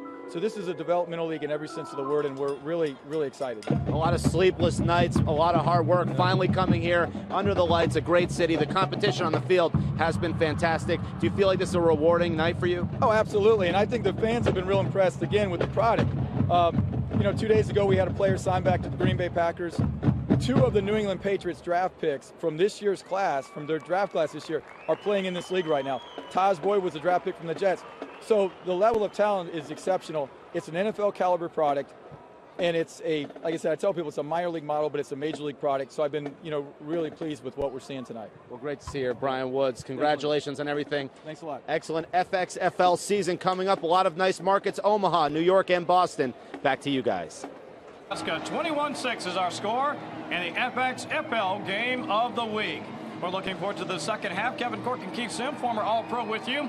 Your impressions of the first half, where I actually felt like the offenses were just a little bit ahead of maybe where a lot of people thought they would be. Well, offenses typically can be ahead of the defense when you have this kind of atmosphere, when you don't practice that much. I think the execution was outstanding, and I think the effort was on point. These guys, to me, proved by their effort out there tonight, they want to be here and they're playing hard. Plenty of scoring, too. As we look back at the first half highlights, we saw lots of offensive productivity. Taj Boyd moving around a lot.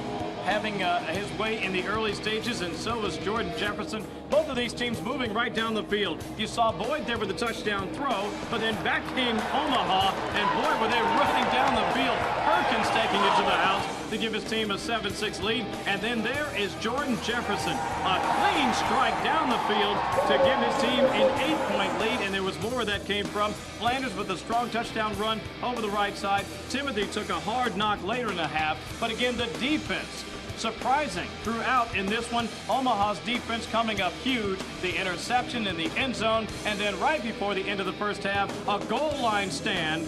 21-6 is our score after one half of play.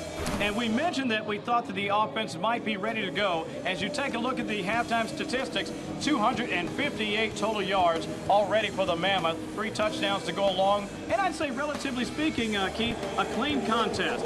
But it was, again, the defense that I thought for Omaha that really made a big difference in the first half. Omaha did a great job. They were on the field for 40 plays, but only gave up 6 points. That is what the key is for this first half of this football. So in the second half, Omaha's going to have to get in the end zone, and Boston's going to have to stop them from getting in the end zone in order to get this game back. Second half, if there's one key for both clubs, what would it be?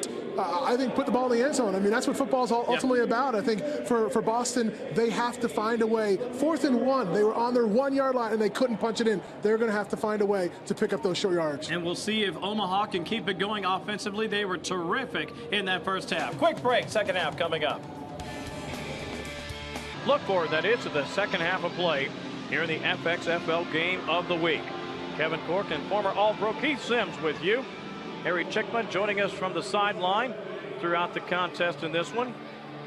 Morgan Linneberry kicking off to Cox as we get ready here for the second half. Keith, you were saying you just got to put it in the end zone if you're a fan of the Brawlers. They had 3 opportunities there in the first half. They gave up the ball twice on downs and had a pick in the end zone. Yeah, I think that was the difference. They had the ball for 40 plays and only got 6 points out of it. Like you said, turnover in the end zone, and then on 4th and 1, with 2 minutes to go, they get stopped. That's not good. They've got to correct that. And for Omaha, it's about finishing a game. When I say put the ball in the end zone, finish this game out. Collected there by Cox on the move over the 20-yard line and quickly hammered down by Philip Stewart, who is playing one heck of a football game here tonight. Well, special teams have done a good job. No major breakdowns, and that's atypical, because when you get a team together for a short period of time, usually special teams we can see a big play happen. Way Cox just about had a pick 6 in the first half, just missed on a chance there. So starting at quarterback once again as we get underway here in the second half for Omaha is Jordan Jefferson, who was 6 of 7 for 99 yards in the first half and a touchdown strike to boot.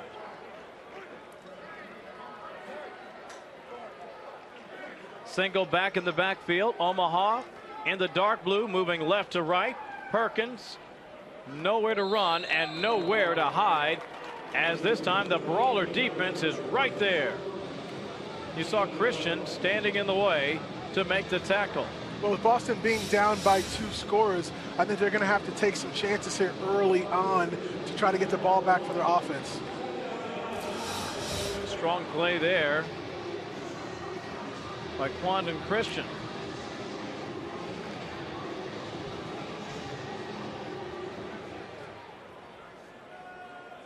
Again, it's Ladarius Perkins, the lone tailback, in the shotgun alongside Jordan Jefferson. 2nd and 9. He takes the draw, and he's got a little running room over the 30. Shaken, Bacon still moving up the field before being erased along the sideline by Trey Wolf. Sometimes when you're running back, there's a hole there, and sometimes you've got to make something happen. He burst through that hole. You'll see it here on a delayed handoff here on the draw play. Looked like he had a lot of open field to the outside. Receiver was blocking, but defensive back made a great play on the linebacker there to make that tackle. And something you mentioned earlier, Keith, listen, he's tiptoeing and dancing along the sideline. You have to make sure that running back is out of play, because if you don't, you end up in a play situation like that where he picks up another couple of yards. Yeah, for a defender, they can use the sideline as an extra defender on a play. 3rd down, 2 yards to go. Perkins gets the call, Got to get to that pylon. Won't get there. What a play again. Philip Stewart is everywhere. Philip Stewart had contain on that play, turned everything back inside. He fought off the block, great tackle, and he took him down hard. Absolutely explodes through the tackle to make the play. Sheds the blocker and buries the running back. And that'll bring out Trey Barrow to kick it away.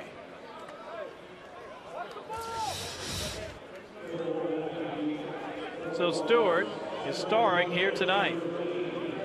Trey Wolf back to receive the punt from Trey Barrow. Trey to Trey, and he makes the catch. Probably wished he had taken off. Quick break. Boston with the ball as we come back. The Boston offense as they get the football for the first time here in the second half. And it's another one of those Bill Snyder kids out of K-State, Carson Kaufman from the Little Apple of Manhattan. Great size there, Keith, 6'3", 212. Absolutely came from a great program at Kansas State. Now he's got an opportunity here to show the NFL that he's ready to get another shot. Boy, what a job has been done over there in Manhattan, Kansas. I can remember when I used to play Kansas State, we used to whip up on them. Now it's flipped the script a little bit. Yeah, they're a terrific program. Bill Snyder deserves all the credit over there. A lot of consistency in the program. Handoff on the right side is Emmanuel Moody.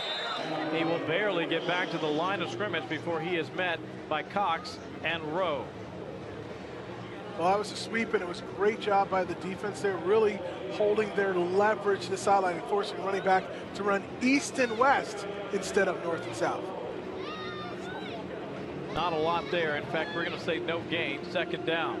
Craig Rowe, the standout from Michigan, like Stewart, is having a boffo night. Back to throw. Kaufman fires. Overshoots his intended target, number 18, Julian Horton. Yeah, I'm sure the adrenaline's flowing a little bit for Kaufman. He wants to get out there and show what he can do. Taj Boyd looks like his first half is over, so he may be done for the game, but it's now an opportunity. Got to kind of settle down now.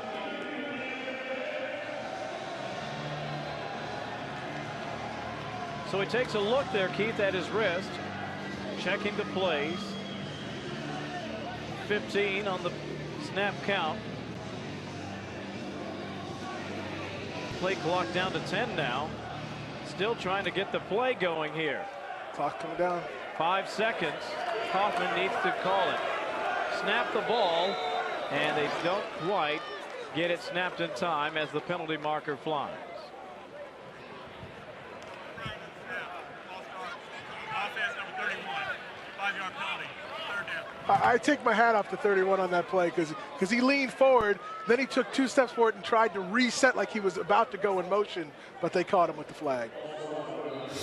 Can't blame him for trying, right? Yeah. It was a smart heads-up play because you couldn't reset, but the refs didn't think he was actually resetting. He was certainly in motion. But really, yeah. Come on, it wasn't me. It wasn't me. Makes it a tougher deal there for Kaufman now. 3rd and 15. Short pass. And not a lot of room there for Hazelton. A little case of alligator arms perhaps there as he knew he was going to take a wallop. That'll make it 4th down. Yeah, but coaches always tell you, you know you're going to get hit, so you might as well catch the ball while you're at it. And that's how you make yourself better. That's how you put yourself in a positive light on tape. If you're running across the middle and you know you're going to get hit, you use the alligator arms. Scouts don't like to see that. Thompson back to receive the Linneberry kick. There's something we did not see in the first half. Back-to-back punts. Yeah. Perhaps halftime adjustments defensively. Linneberry. Not a lot of distance on that kick. Caught right around the 35, and still on the move is Thompson. All the way down near midfield. Thompson showed some good moves there, driving, kicking back, but punt returners have to be a little fearless. I think we got an injured player down on the field right now. Wagner and Lewis in there on the play. Player down. I can't see the number on that one. So. Looks like that's Julian Lewis, number 33.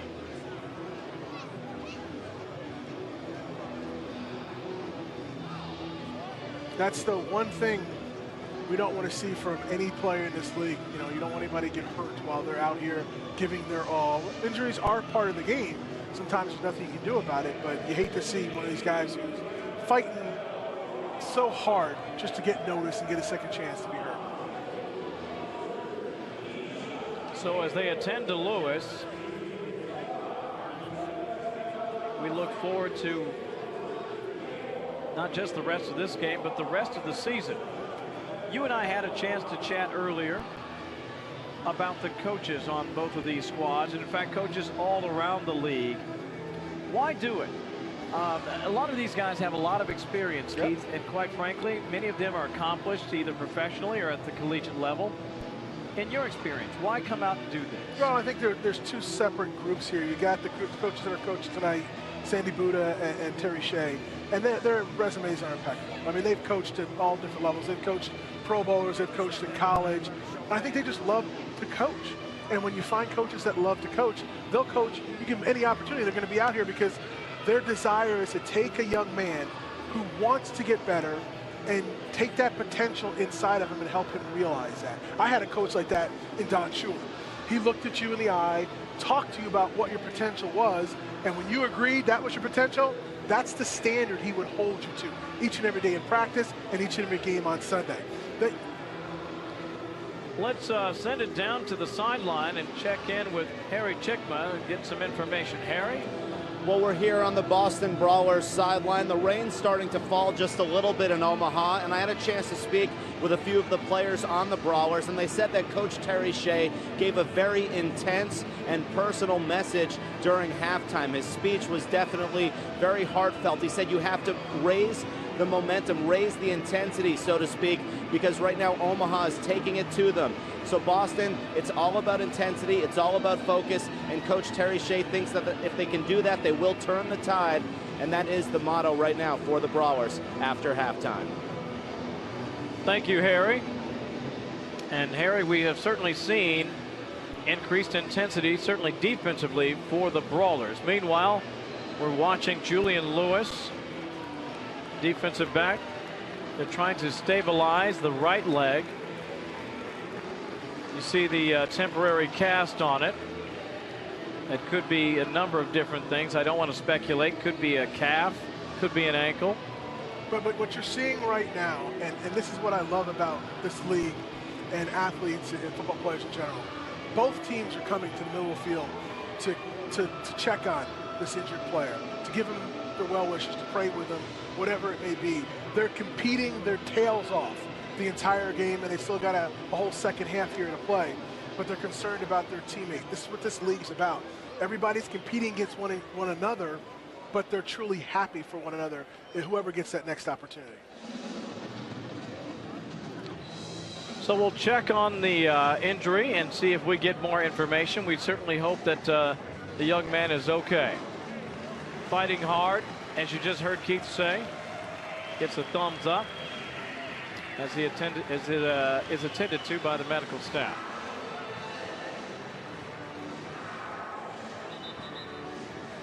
Yeah, so I like that thumbs up there, and I hope he's not seriously injured out there, but the game's got to go on, and now you've got to pick up that momentum. Harry was talking about how Terry Shea was talking about raising the intensity. You've got to get that intensity back, especially on the defensive side of the ball here for Boston. Speaking of intensity, what have you noticed in terms of quarterback play? Now that Jensen is in versus, say, Jordan, how have things been different from your perspective in watching these two quarterbacks for Omaha, as we see now Jordan is now back in the contest? Jordan Jefferson firing that one over the left side to Ladarius Perkins. Did you notice anything schematically or energy-wise? What's different when the two signal callers are in there? I just think Jordan Jefferson was on his top of his game from the start. Every time he's been out there, he's been controlled. He's made the right read. He's been accurate with the ball, and he's gotten the ball and put it in a place where only his receiver could catch it. He's been in control. He looked like a quarterback that I believe the New York Jets will be calling tomorrow with their problems and say, hey, maybe come on out to New York and help us out here. They certainly have had a very tough go under center this season. 2nd down and 3 yards to go as Trey Wolf made the tackle that last time out. And again, Jefferson with quick strike capability, finding the tight end Matt Thayer for the catch and 1st down yardage. And it seems like the offense for Omaha just has been very smooth. Nothing against Brock Jensen. I think he did a good job. He put the ball in the end zone. It was a running play, but he got the ball in the end zone. But Jordan Jefferson, this offense seems like it's a well-oiled machine when he's behind center right now. Lewis on the tackle, but not before 1st down yardage is achieved by the Mammoth. So 1st and 10, 10:48 to go here in the 3rd quarter, already leading by 15. Low snap, fires to the right side, and that one's going to skip. And there is a penalty marker on the play. I think he rushed that throw a little bit. I don't know if he saw something or he didn't get his back foot set on that throw. Offside. Defense. Number 99. 5-yard penalty. 1st down. You see the call there, offsides on the defense. So you pick up, maybe that's why he rushed it. He wanted to get that ball upfield and see if he could take advantage of a free play. Certainly might have seen that and said, hey, I'll just throw it out there. Doesn't matter, I'll be 1st and 5 either way. Low snap, trying to fire quickly. That one skipping, though, along the way as he tries to hook up with Gerald Ford. By the way, little trivia, former president Gerald Ford, born right here in Omaha, Nebraska. Oh boy, untouched, and the ball is almost intercepted. Boy, that was quick. You saw Stewart there after the great play by Wagoner. And Jefferson took a pop. He's got grass stuck in his helmet with the blitz coming here. Tried to hold that ball as long as he possibly could. And he threw it a little hard. He didn't put any air in it for the running back. Almost tip drill for pick 6 for Boston. Boy, that was awfully close. And that would have capped what has been a tremendous night for Philip Stewart. He couldn't quite come up with a pick 6 there. But it was a terrific effort also by Garrett Wagoner. You saw the speed as he got to Jordan Jefferson before he could just about do anything. 2nd down and 5. Play clock down to 1 second. Fires, looking, finding, had his man. Maybe just a little bit too much mustard on that one and a little high for Tremaine Thompson. Yeah, execution I was speaking of in that first half. It hasn't showed up after halftime right now. And you know, Coach Sandy Booty talked to his team and said, you got to raise the intensity. They're not out of this by any means. It's only a 2-touchdown game right now. So if Boston can put a stop here, get the ball back and march on down the field, we got a game. Holding. Offense. 10-yard penalty. 2nd down. So you see there was a penalty marker on the play. That will march the Mammoth back once again. 10 yards after the hold. That'll make it 2nd down and a country mile. I'm wondering if Omaha thought they had this game won and they're not executing like they would. Well, it would be curious, wouldn't it? I mean, there's a lot of football to play. And you're trying to fight for a chance to make a 53-man roster or a practice squad. One would expect full commitment for 4 quarters. Yeah, but any player, it's easy when you get ahead to think you've got the game won. Once again, Jordan Jefferson avoids the rush. And this time he gets down before he is clobbered by Garrett Wagoner. And what you're also seeing from Boston is an increasing blitz package. They're coming off the edge and they're going right after the quarterback. Not a great job by the offensive line. They had actually enough guys to pick up that blitz. They didn't do a good job. You saw there on the replay, Chris McAllister was flying in off the left side of the defense and right past the right tackle. So 3rd and 10, a lot of pressure on Jordan Jefferson here in the 2nd half. See if he just throws one deep here. Again, pressure from McAllister. Steps up to Jefferson. Looking, buying time. Fires toward the end zone. May have a man. Got him! Touchdown, Omaha! Tremaine Thompson. That kind of play reminds you of what Ben Roethlisberger or Aaron Rodgers would do. Running around, buying time, looking deep, throwing it to a wide open receiver. But hold the phone. There's laundry on the field. Ineligible downfield. Offense, number 17, you trying to catch the pass? And that happens, especially when a quarterback is able to slide right or slide left and try to buy time. If you hang on to it for too long, you guessed it, you're going to end up with an ineligible man downfield. As we take a look at the pass to the end zone, you see Jordan Jefferson fired it, had a man right there, and what a great play. All for naught, though. Yeah, that's tough on the offensive line because you have a quarterback with the escapability that Jordan Jefferson brings to the table, and he starts to roll out. And you're not sure if he's going to tuck it and run like he's done, so you're trying to get downfield and protect your quarterback, and then he throws a bomb and you end up being downfield. That ever happened to you? Oh, never. I never got penalized. That's my story, and I'm sticking to it. So 3rd and 15 now. Jordan Jefferson rolling under pressure. McAllister got him this time. This time, Chris McAllister beat him to the punch. You saw Darrell Cato Bishop also back there, but it's Chris McAllister making the play. Good pass rush, beat the right tackle, got him to turn his feet. We call it turn the gate there, shorten the corner, and he turned on his motor once he saw the quarterback was easy pickings. Now, I know you were a guard in the National Football League, but what's the proper technique if you're a tackle when you're taking on a guy that's got super wheels as we get ready to watch Trey Barrow kick this one away to Jasper Collins? You still got to keep a good base, keep your feet from coming too close together, and the last thing you do is what they call stepping in the bucket, stepping behind yourself, which shortens that corner. Pass rushers are too good that have NFL ability, they'll beat you all the time. And wow, we talked about the importance of making good plays on special teams, and we saw it right there as once again the Omaha special teams crew is there in time. It's 21-6 here in the 3rd quarter. Kevin Cork and Keith Sims with you. Keith, we saw lots of fireworks in the first half, but so far here in the second half, a defensive struggle. Does that surprise you? No, I think coming out of second half, both teams have been a little bit sloppy, and it's hard to restart that motor. Every level you have that problem, and I think both these teams, Boston and Omaha, have to overcome that here in the 3rd quarter. Carson Kaufman under center for Boston.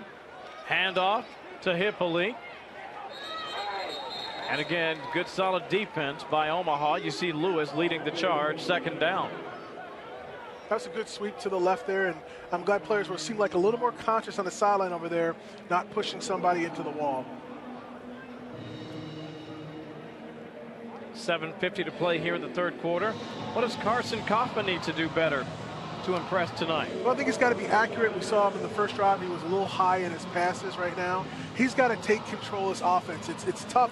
He's backed up 2nd and 7 right now, but he's got to get a couple yards completion here and just feel good about himself. What a play. Jailbreak right out in front. Chapelier does it again. But he needs help from his offensive line. That was deep penetration in the backfield. The running back had no chance right here. The right tackle got beat right off the snap. You know, Travis is making the folks over at Northwest Missouri State awfully happy tonight. He made a number of great plays in the first half, and you see him burst right through the offensive line to make the play there. Chalk it up to a loss, make it 3rd down and 13. Well, here's where Omaha can make a statement. This is where they're looking to try to get a sack, maybe a safety. They're going to come after the quarterback here. In the end zone, Kaufman fires low, not what the doctor ordered. That'll make it 4th down and a punting situation once again for Boston. No, certainly not fine execution like they were in the first half. And that's hard. When you're backed up inside your own 10, it limits the plays you can call. You have to be conscious. The offensive coordinator is telling the quarterback, hey, remember, you've got that clock in your head. You got to get rid of the ball. But you can't afford to have a sack or a safety when you're backed up like that. So Morgan Linneberry does not have a lot of real estate to work with. And I don't care who you are, it's never comfortable to punt when you know you're in the shadow of your inline.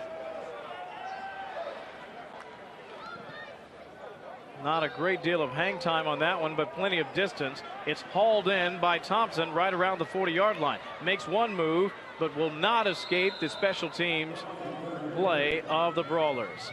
So it's still 21-6 as Lewis makes the play. This is the FXFL. We're coming back with more after this. Trailing the Mammoth 21-6, and it has been tough sledding for the Brawlers offense here in the second half. First half, Keith, they had 203 yards of total offense. Here in the second half thus far, minus 9 yards. The execution has not been there in this third quarter, and both teams have put themselves in second and long and third long, something we didn't see, particularly in that first quarter. Jordan Jefferson under center for the Omaha Mammoth. Rolling, fires, and just misses his intended target. You see over there was Greg Harden. He thought he had him on that deep out and just missed fire. Well, they went back to that bootleg play rollout for Jordan Jefferson, which was so effective in the first half. Looks here, he could have, the defense stepped back, he couldn't throw it to the short receiver, and the deep receiver just didn't have any real estate left when he was running to the sideline. Second down, 10 yards to go. 6:27 to play here in what has been a relatively slow-paced third quarter. See if things pick up just a bit now with Omaha with the football approaching midfield.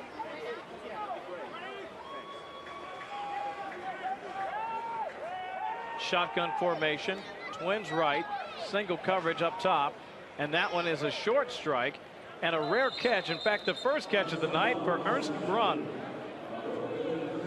Haven't seen the tight end involved much in this game. It's about time you got them involved, because those are easy pitch and catches, an opportunity to pick up 4 or 5 yards and then put yourself in a manageable third down distance.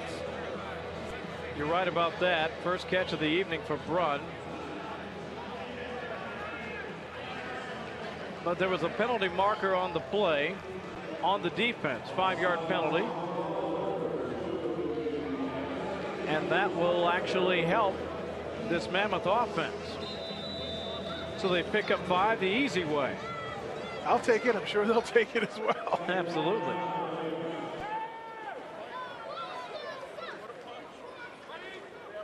Second down, 5 yards to go.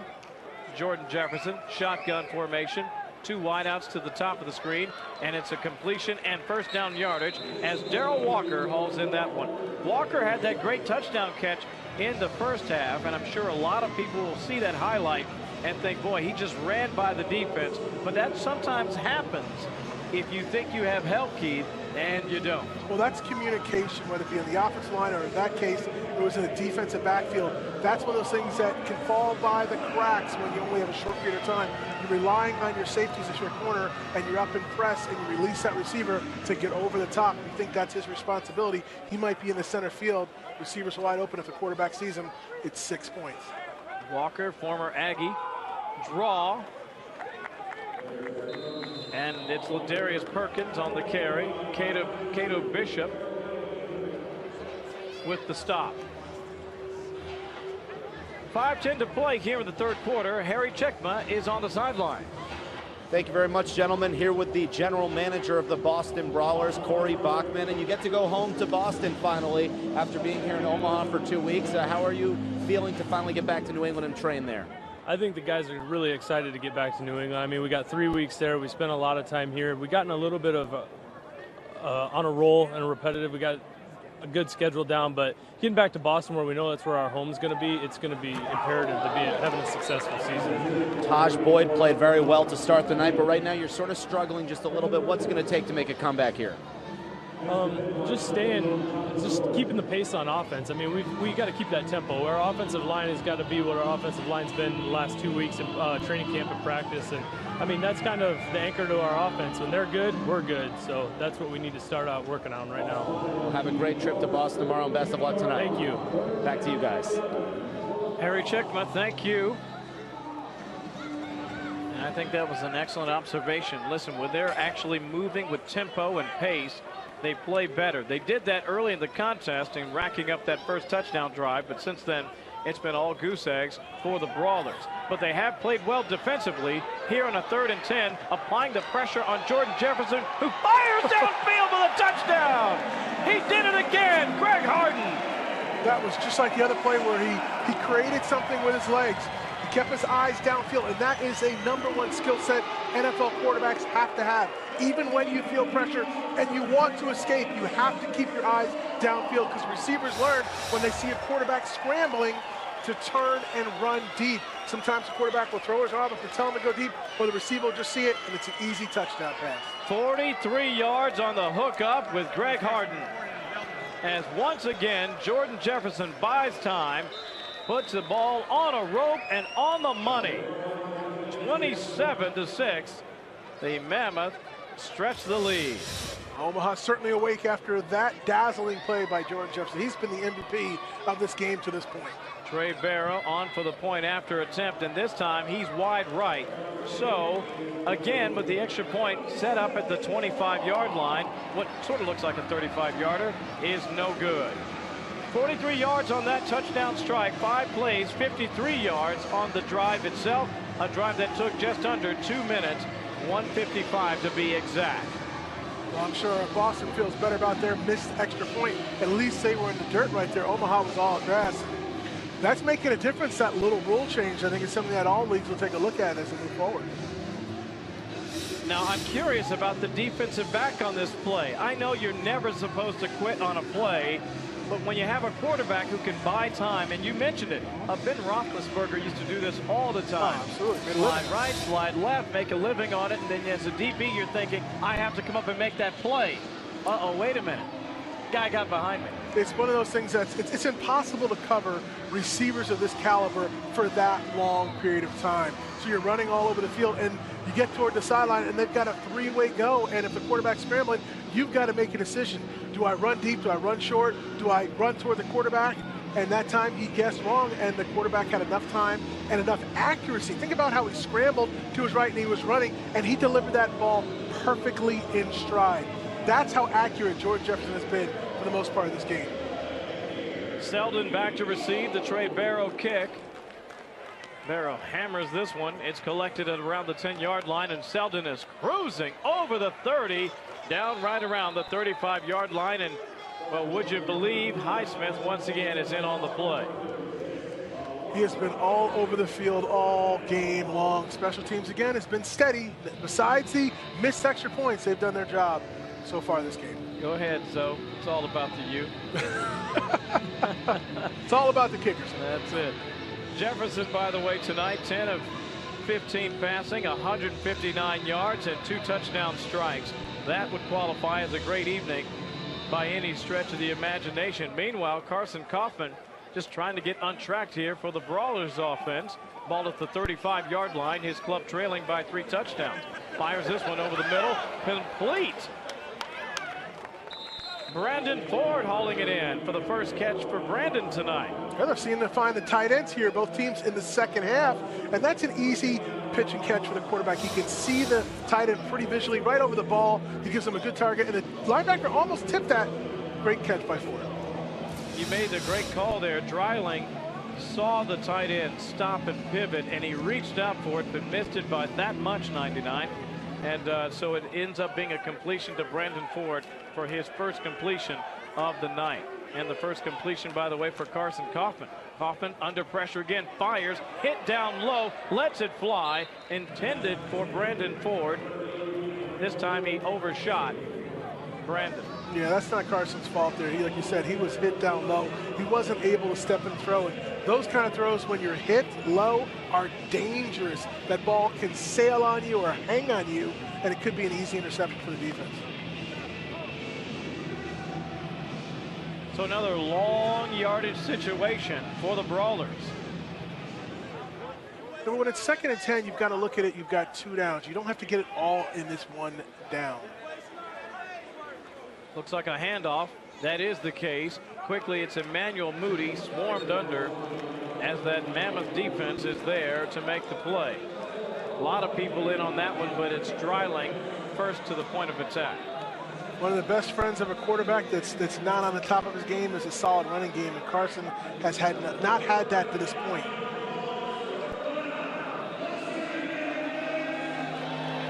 So 3rd down and 9 after the tackle by Nate Dreiling. Standout from Pittsburgh State. It's an important 3rd down. They got to keep this drive alive. Shotgun formation for Carson Kaufman. 2 wideouts at the top of the picture. Play clock down to 1. Kaufman fires that way, behind, but it's caught! And that's going to be a touchdown! Tip drill works. Jasper Collins to the score. Boston needed a break like that. That was incredible. That was great instincts and, more importantly, great reactions on that tip ball. Floated up there, and there was nobody left on the defense. Cam White, the intended receiver on this play, it looks like. Let's see what happens there. Actually, that's Corbin who was the intended receiver. It was behind him just a bit, but he got his body on it, got his hands on it, my man, and it works as a tip drill touchdown. You know, it all ends up the same. It's a touchdown on the stat line. Carson Kaufman just a little bit psyched after that play, and why not? Well, that certainly gives Boston a life here. Now let's see what happens with this extra point. It's been quite eventful tonight. That it has. So the point after again will be placed down at the 25-yard line. Linnaberry's kick up on the way, and would you believe, no good. We might have to move this ball back to the 2. 4 plays, 65 yards. The drive lasting 1 minute and 50 seconds, capped by a 50-yard touchdown strike off the hands of Corbin Laux and into the hands of Jasper Collins. Well, after a play like that, you feel Boston may sit there and feel, okay, the ball is bouncing our way finally. Now let's take advantage of that momentum, get out there, get a 3-and-out, stop them, get the ball back, and see what happens on offense. Good job there by Jasper Collins, never giving up on the play, keeping your eye on the quarterback. Even if you know you're not the intended receiver, you may be able to make a block. You never know. If the ball is fumbled, you can make a recovery, or in this case, hey, if the ball is tipped, you can make a catch. You can. That's about reaction time and being able, like I said, keeping your head in the game. He was still involved in the play, even though the ball was headed for a different receiver. Heck of a play, and boy, did the Brawlers need that.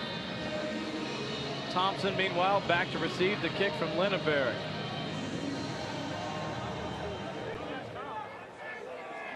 Jasper out of Mount Union. A fantastic program there. And he makes them proud tonight with a touchdown catch. Thompson over the 20, 25, looking for a block, gets one, and gets that one just about to the 33-yard line before he is tackled by Jonathan Willard with a little help there from Ashton Cobb. 2:34 to go here in the third quarter. 27-12. How big was that catch in that last drive? For Boston, it was huge. If they hadn't have gotten that, you know, they were down 3 scores, and it's tough to come back the way Omaha seems like they're back on the roll. That last pass, touchdown pass by Jordan Jefferson, really could have been the dagger in the heart, but they responded. Now can their defense step up and get the offensive ball back? So after a bunch of punts, we go back-to-back scores, and things are picking up like they were in the first half. Handoff over the right side. It's Ladarius Perkins, and I'm not so sure if he even got back to the line of scrimmage. No, he looked like there's great penetration by Boston defensive line, and it seems like that play may have energized him a little bit. They realize, hey, we're still in this game. There's a lot of time left. We just got to stop him here and get the ball back to our offense. Johnny Farms with the tackle there for the Brawlers. Call it a loss of 1 on the play. 2nd down and 11. Jordan Jefferson still in the contest as the Mammoth try to add to their lead. Fires quickly over the right side, complete for first down yardage. That one hauled in by Gerald Ford. Well, Jordan Jefferson doesn't seem to be fazed by anything the Boston Brawlers are doing right now. He's just playing his game, taking what they give him, playing pitch and catch, having a good time out there. I said good for first down yardage. He's just a bit shy. I saw him very near the marker. We'll call it 3rd down and short. That's another one of those good-looking athletes out there. You watch Gerald Ford. He runs very crisp routes. He looks the part and has made some very fine catches here tonight. 3rd down and short. Oh, my! Now, that one ends up being caught, but It's an incomplete pass, if I'm not mistaken. That one was actually knocked down. I thought Greg was in on that one. Let's take a look at the replay. Yeah, I couldn't tell. I thought that it bounced off the ground when it was knocked down, but we'll have to take a look here. Yeah, I think you're right there. Romeus got his hands up there to make the big play. Look at those big mitts up there. You saw John Sullen. Did John catch that? On that replay, it did not look like it hit the ground. It looked like it ricocheted off a Boston defensive lineman in his hands. And I can tell you, that's a lineman's dream. I had one reception on a tip ball again from my quarterback, Dan Marino. He wouldn't have the record without my reception. I tell him that every time I see him, too. Jasper Collins is back to receive the offering from Trey Barrow. That's a real tough break, too, for Jordan Jefferson, because that's a negative pass play. Yeah. If I can make any criticism of the quarterbacks today, and Jordan Jefferson's hard to find any criticism of, it's in these screen passes. They're still throwing the ball a little bit too hard. That ball was too hard. It should have been lofted a little bit over the defensive lineman's hand. A little more touch. That comes with playing. You watch a lot of pro football, and as a former professional football athlete, you know the good ones, you know the great ones, yeah, and you know the ones that, and I'm being generous here, need a lot of work. Yeah, that's true. Is there a quarterback that you watch a lot now in the National Football League, and as you watch a young player like a Jordan Jefferson, that he reminds you of? You know, I think he's got a little bit of a Ben Roethlisberger in him. He's got a little bit of a Russell Wilson, a guy who I don't think gets the credit he deserves. Anybody who watched Seattle play the other night, he was unbelievable in decisions he makes. I think what you're seeing from Jordan Jefferson tonight is, even though he's not perfect, he's been accurate and he's been consistent with his game, and that's one of the keys. As a quarterback, you got to be consistent. And he has been for much of the evening here tonight. As we wind down play in the third quarter, Jordan Jefferson, his club leading 10 of 15, 159 yards through the air, and a pair of terrific touchdown strikes as his club leads 27-12. We're looking forward to the fourth quarter here as we present the FXFL inside the TD Ameritrade Park in downtown Omaha, Nebraska. Carson Kaufman and company still with the football when we come back. Most of the night, but they're still only 2 possessions away from evening this ball game if they have a 2-point conversion. I spoke with a few players on the sidelines, and they said that they have to keep up with the pace of Omaha. If they can play solid, fast-paced, fast-tempo football, they have a chance of winning. They are confident, and they think momentum is actually on their side going into the fourth quarter. Back to you guys. Harry Chickma, thank you. 27-12 as we're underway here in the fourth quarter. Carson Kaufman trying to fire that one out. Lewis once again making the tip for the Mammoth. We talk a lot about offensive productivity, especially in a contest like this. But boy, that was very close. That could have been an interception very quickly there. Lewis making the play. That ball looked like it was tipped at the line of scrimmage because the way the ball floated a little bit. Yeah, it kind of fluttered, didn't it? Yeah. I have to admit, I think the defense on both sides really produced. There's some athletes out there. Draw play. And it's Hippolyte. Dreiling and Nelson with the stop. We've seen a lot of draw plays run by both offenses, and that's a scheme that both teams have, because we know all these players out here want to flash on film. And as a defensive lineman, the best way to flash is to sack the quarterback. Take advantage of that aggressiveness trying to pursue the quarterback and hand the ball off on a draw. Wade Cox back to receive the offering from Linnaberry. Morgan has had a tough time with those extra points. Sure, he'll go back and see what was happening there. His punts, however, have been solid. This one a low liner. Oh, tough break as Cox lets it get by, and that ends up flat right there at the 26-yard line. But you know what? In a lot of ways, that may not have been a bad decision. Tell me how. Well, that was an extra 15, 20 yards of field position. Well, here's what I would argue. If you know you can't get to it and you go running up there and you boot it, it's much worse. Now, you're right. From a coaching perspective, he's going to hear from his special teams coach. But I'm thinking, if I'm him, if I know I can't get there, don't compound the mistake by making an error. I can understand your point there, but coaches like to harp on what they call hidden yardage within a football game. And a play like that, that might be 15, 20 yards of hidden yardage. When you're backed up to your own 25, your plays are limited. When you're at your 40, you open up the playbook a little bit more. Brock Jensen with the football for Omaha. Rolling to his right, firing. Just missed. Looks like Gerald Ford over there trying to catch him right along the sideline and misfired just a bit. Second down. Both teams again utilizing the rollout pass. Brock Jensen was not quite as accurate as Jordan Jefferson has been through the first 3 quarters. 13:54 to go here in the fourth quarter. Omaha a 2-touchdown lead.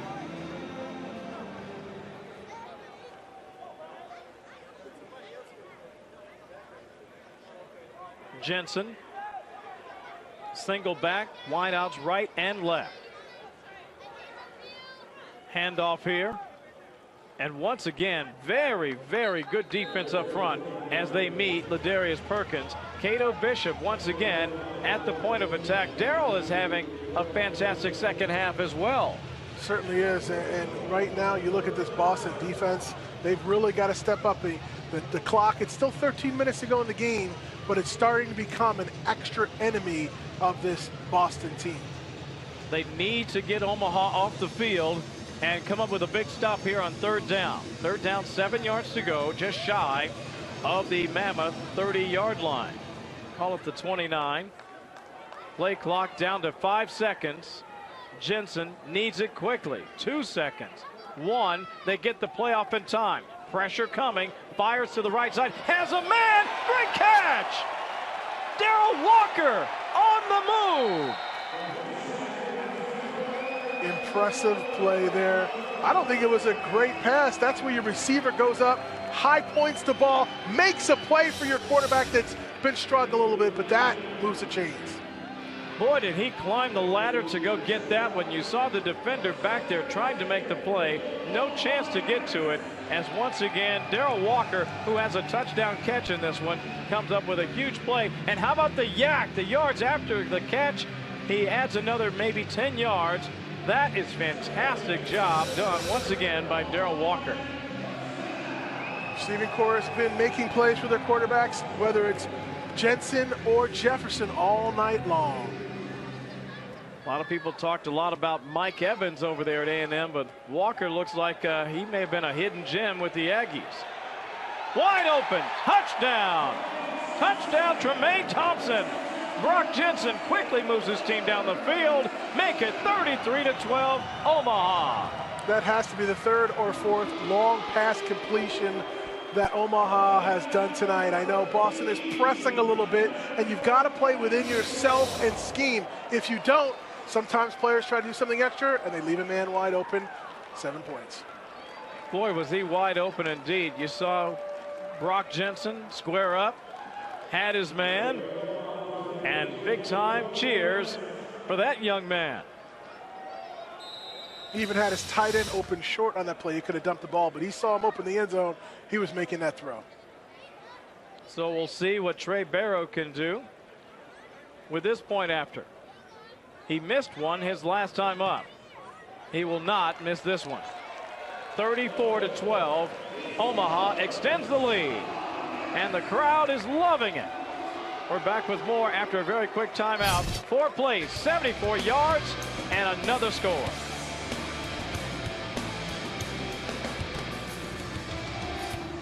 The Brawlers 34-12. Trey Barrow preparing to kick off after a 4-play 74-yard drive. It's Brock Jensen connecting with Thompson on a 29-yard strike. What can you say about the Mammoth offense? 391 total yards, 275 of those coming through the air, thanks to their quarterbacks, who are combined 18 of 25 and 3 touchdown strikes. Barrow with the kickoff here to Emmanuel Moody of Boston. Gets the ball at the 5, over the 20, great speed, right over the middle. And out at around the 37-yard line. The tackle there by Javon Harris. That'll give Boston a little bit of spark, much needed spark right now for this team. Down by 3 scores. They got to make something happen pretty quickly here because time is not on their side. It'll be interesting to see if they come out kind of in a hurry-up type of offense, getting to the line of scrimmage, trying to get the ball down the field and put the ball in the end zone as quickly as possible. Well, let me ask you about that as we welcome Taj Boyd back to the field. So we'll see what they decide to do here as an offensive lineman. How much is that a problem for you when you know that you just don't have a lot of time to rest? Well, it's not that big of a deal as long as you call plays we know and it's effective. You know, you get to the line of scrimmage, you're resting while you're up there. So you can adjust to it. You know, you recognize the time is short. You've got to kind of speed things up. What a play there by Wynell Selden. Nelson with the tackle after the strike from Taj Boyd. Big time yardage there as the Boston offense begins to click. They're still huddling up right now, so they don't feel that sense of urgency as far as the clock's concerned at this point. With this drive, they still have a little time, but I'd like to see them kind of speed this up a little bit. So a first down strike from Boyd. Quickly coming on at the last moment is Emmanuel Moody. Play clock down to 6 seconds on a 1st and 10. Boyd under center takes it, hands off to Moody, who is on the move. Moody over the 40, down to around the 36-yard line. Tackle on the play by Alexander, and it's another huge chunk of yards for the Brawlers. Well, popped right open up the middle. Good running play, good effort there, cutting back, getting what he could get there. Drive looks like they're moving the ball pretty effectively right now. 11:15 to go here in the 4th quarter. They need scores, and they need plenty of them. Boyd, play action, steps up, firing downfield, has a man over the middle. That's hauled in by Vidal Hazelton. That was a strike delivered by Taj Boyd there. He got a little pressure, but was able to step up in the pocket, keep his eyes downfield, and deliver a strike. Jericho Nelson on the tackle. Boy, he is starting to really look good, Taj Boyd. Well, you know, All-American at Clemson, he won a lot of big games, and he won them with his arm and his feet.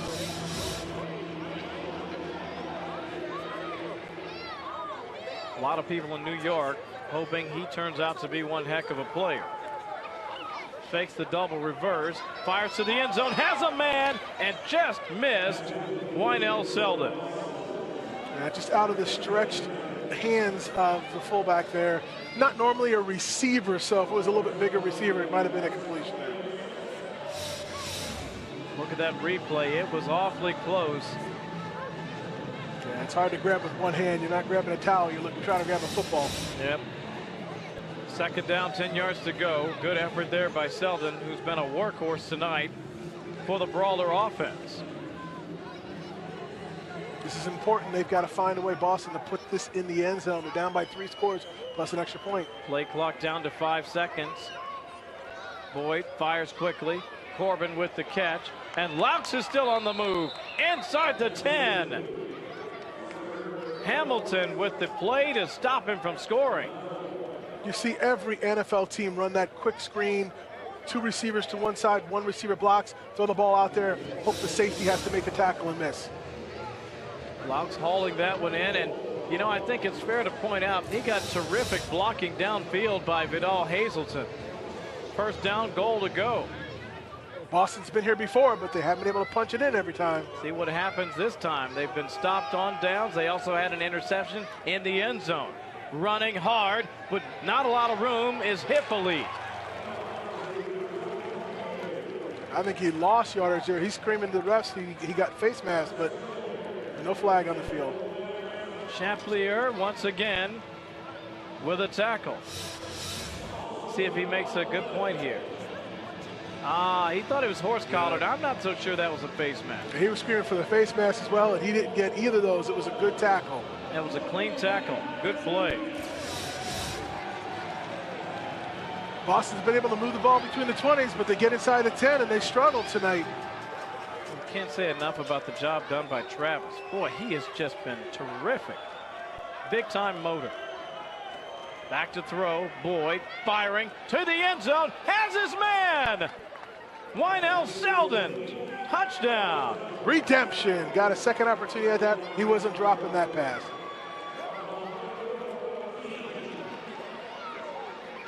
So Boston finally cashes in. And like their first touchdown, they do so through the air. Now, I know we don't chase points, but it's getting late. I think they have to go for 2 here to make it a 2-score game. You know I hate that, right? I know, a lot of people hate it. I get it. It's still a lot of time on the clock, but wouldn't you rather be down 14 than 15? Does it make that big of a difference? It really doesn't at this point. But the way the kickers have performed tonight, good point. You got to factor that in. Yeah, that's a good point. You know what? You make a great point. I'd rather go for 2. See what happens here. Capping a 7-play, 63-yard drive that took 3 minutes and 22 seconds. The 2-point try. Boyd looking. Will he run? It looks like he will, and he gets clobbered. Bryant with the play, and it's a 16-point lead as he takes a real shot.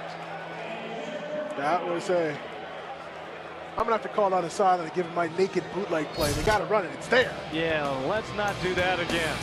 34-18, quick timeout. Laying the wood on that last play. It's the FXFL Game of the Week here inside TD Ameritrade Park in Omaha, Nebraska. An 8-yard touchdown strike from Taj Boyd to Wynell Selden. Kevin, this game is not for the faint of heart. I'm still feeling chills from that hit. Taj Boyd, I love the courage. It's a 2-point conversion, though. You've got to protect your body. If it's not there, throw the ball away. Maybe go for a touchdown. Remember John Elway in the end zone in the Super Bowl, but that's too big of a hit to take for 2 points. I agree with you. Onside kick, it looks like here from Morgan Lineberry. The deep man is Thompson, who likely won't get a chance at the ball. See if they go onside here. Nope, they kick it away. So Tremaine Thompson will get a chance to return at the 15, at the 20. Over the 25, looking to the right side, over the 30, still on his feet. 35 before he is met by a host of white shirts, and it's Philip Stewart once again. And there is a late penalty marker.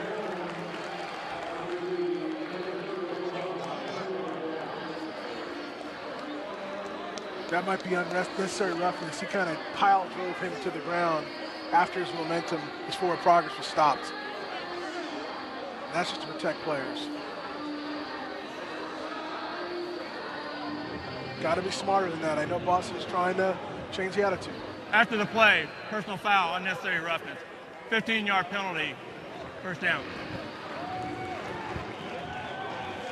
Want to run by you the FXFL special team rules. We've seen a lot of interesting things happen with that extra point kicking from basically the 25-yard line after the snap from the 17. Now the kickoffs will be spotted on the kicking team's 25-yard line. And here's where it gets interesting. Yeah. Take a look at that third part there. Yeah, if the receiving team, 8 of the players will be between the 35 and the 45. And what that does, it's player safety, keeps players closer, limit the collisions, but also enhances the kick returner's opportunity to return the kick. Be interesting to see if the NFL adopts a rule like that. Nice strike over the right side to Gerald Ford from Brock Jensen. Well, this is the football experimental league.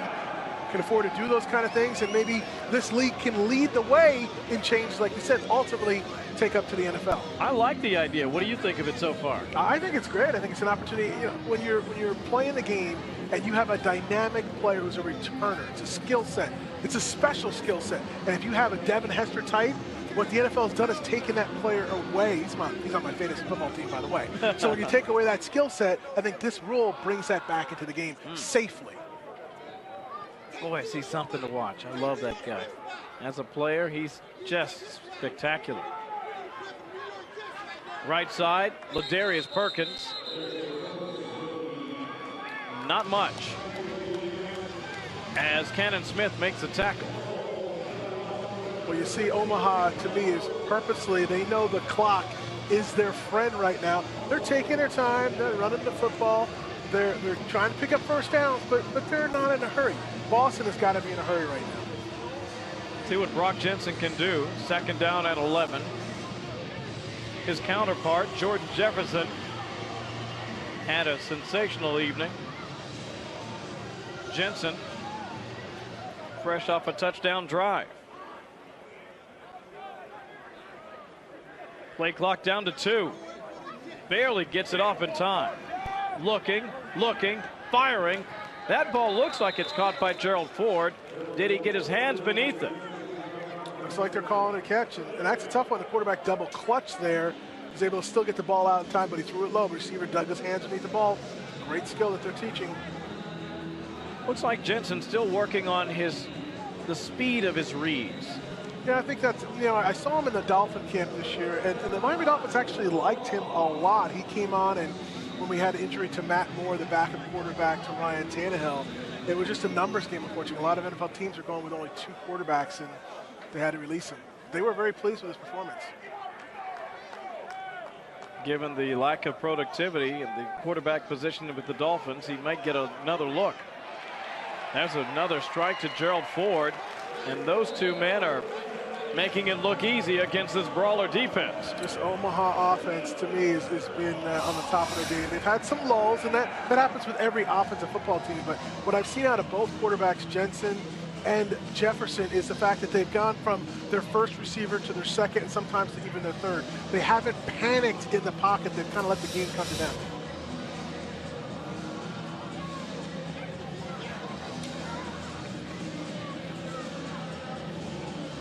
Got a really funny line.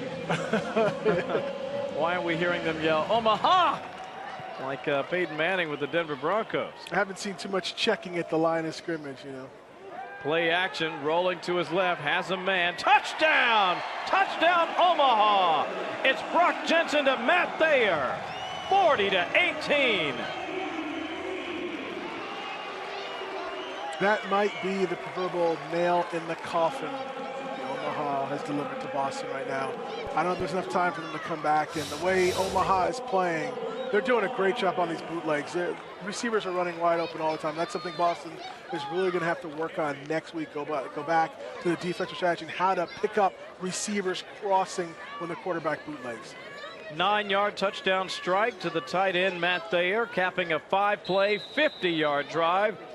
That took all of 3 minutes. And Brock Jensen making the folks in South Florida go, maybe worth another look. Point after is low. Penalty marker on the play. I couldn't tell if the offense moved or the defense just jumped off sides there. The ref will tell us in a second. I can tell you this much, the holder's glad because the defender was right in his face. False start. Offense number 94. 5-yard penalty. Retry. Everybody's doing everything in their power to make these extra points very entertaining tonight, aren't they? 5 more yards. It's like having a field goal attempt. Well, let's see what they do here. Lanier Coleman, the guilty party. You know what I'm surprised we haven't seen at some point in this game, I know it's gotten a little bit out of hand now, is any kind of trick plays. Usually in a game like this, you would expect a team to call a reverse pass. It's not that close right now, but I'm surprised Boston or Omaha hadn't pulled that out of the playbook. I thought we might have seen one developing earlier in the contest, and you're right, they did not pull the trigger. So this sort of looks like a 40-yard field goal attempt. It's up on the way, and it's good. Trey Barrow. My man Trey is having one heck of a night. Trey certainly recovered from that one missed extra point. So the 40-yard point after is true. 41-18 is our score. A little bit under 6 minutes to go in this one. And don't forget, everybody, we have another game coming up in the FXFL. That comes your way Wednesday, October 15th, as Boston visits Brooklyn. MCU Park in Brooklyn, New York. Check your local listings. Kickoff at 7:30 as the FXFL brings football back to the Big Apple. Boston may have a leg up in that, having played this game tonight, going back to watch film, being able to correct some mistakes that they did wrong. Coaches love when you make mistakes on film because they have a teachable moment. Jensen to Thayer capping that drive, 3 minutes and a second. Trey Barrow set to kick off to Emmanuel Moody. It's kind of like in college football when you have that that game against some directional school, and then you come back and you play another team that hasn't had a chance to play yet, it does help you. Yeah, it certainly does. Upsets can certainly happen in those instances. Moody breaks through the special teams, and he is really shining tonight as he finds his way over the 40-yard line before he is finally stopped by Greg Harden. Now with just over 5 minutes to play, I'm sure we're going to see Boston in a 2-minute type of offense. You wonder in the limited time of practice, how much can they put in? Because when you run an offense like that, a lot of it is hand signals or audibles, things that are called out in the line of scrimmage. So we'll have to see. So Joe Clancy from Merrimack, Massachusetts, has not had a chance to play here tonight for the Boston Brawlers. But he is in the game now. Joe Clancy, your new quarterback for the Boston Brawlers from Merrimack. Back to throw, fires quickly, and a strike right to Jasper Collins. And give him credit, he had a lot of bodies right around him, hands flashing, and he made the play. A nice throw over to Jasper Collins. Yeah, good size, 6'2", 213. All the quarterbacks here have the skill set that they can get to the next level. They just have to work on different things. I like that, coming out and delivering a strike on his first play. Collins from Mount Union. 1st and 10. And penalty markers fly once again. False start is the preliminary indication. That would push them back 5. Offense number 65, 5-yard penalty, 1st down. 5-5 will cost his team 5.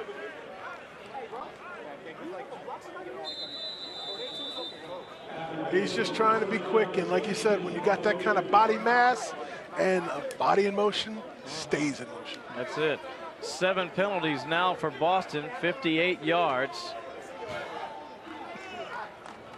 Clancy fires left to Selden, who actually breaks a couple of tackles before being ushered out of bounds, Dreiling on the play. That was a good play, breaking tackles and still trying to get out of bounds to stop the clock. Time is not on their side. I like the heart of Wynell Selden. Wyoming Cowboy, playing up at Laramie in his college days. Actually been there and played there in college. One and only time I've been to Wyoming. Did you win or lose? We lost, unfortunately. Was that Joe Tiller days back then? No. That was back in the day. That's way back in the day. Yeah. Clancy has his man. Right idea, just missed on the execution to Hazelton.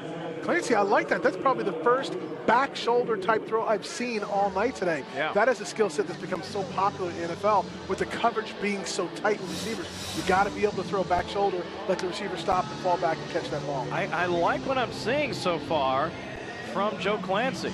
He may have missed on that one, but he seems very poised in the pocket, seems to be making his throws on time, and that's certainly something we're looking forward to. You know, with the score being the way it is, he's got nothing to lose. You know, he looks like he's comfortable, just going to throw the ball up. He's got nothing to lose, so just take some chances right now. 3rd and 7, Clancy in the pocket, fires, has his man again, and it's Julian Horton. Alas, there's another penalty marker on the field. And it's a hold. Yeah, the first half seemed very clean. The second half has been pretty littered with penalties here. Holding, offense number 65, 10-yard penalty, 3rd down.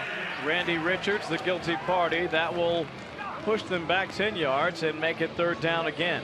Do you believe the old expression that you could call holding on just about every play, or is that sort of overstating? As long as you include the defensive line in that statement, then yes, because the defensive line probably holds more than offensive line.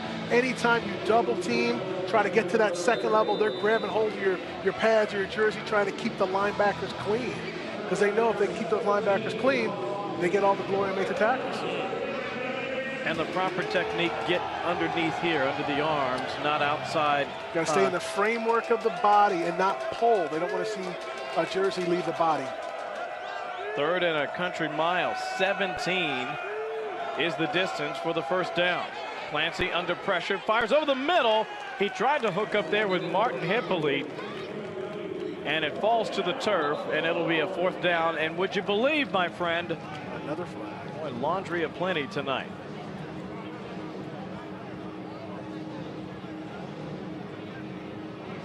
Will it be 3rd and 22? Or perhaps 3rd and 27? Or maybe decline it? Offense, number 68. Penalties declined. 4th down. And that is the wise decision. They decline the penalty. Make it 4th down. They called David Mims there for the hold. You know, people will say, oh, how did the offensive line get holding plays 2 out of the last 3 plays? The position that offensive line is in right now is very difficult. The Omaha defensive line and linebackers aren't even worried about a running play. All they're doing is putting their hand in the dirt and trying to do a track meet back to the quarterback. So where normally you're playing offensive line and you have the advantage because the defensive line doesn't know if it's run or pass, they're just playing pass right now. Lenerberry kicking to Thompson. He hauls it in right around the 15-yard line. Fair caught, and that is where Omaha will begin their next drive. I think Brock Jensen's done for the day, or will we see him back at quarterback? I imagine we'll see him again. I think Jefferson's probably done for the day. Let's give Jensen a little look here, and there he is, number 4. He has 4 minutes and 3 seconds to work with, and a big lead, 41-18. Omaha out in front of Boston. Kevin Cork and Keith Sims with you. There's a good look at Jordan Jefferson. And how about that? Representing the Bayou Bengals. They're everywhere. Laissez le bon temps rouler. Let the good times roll. Can I get some beignets or some gumbo? Man, I'm hungry up here.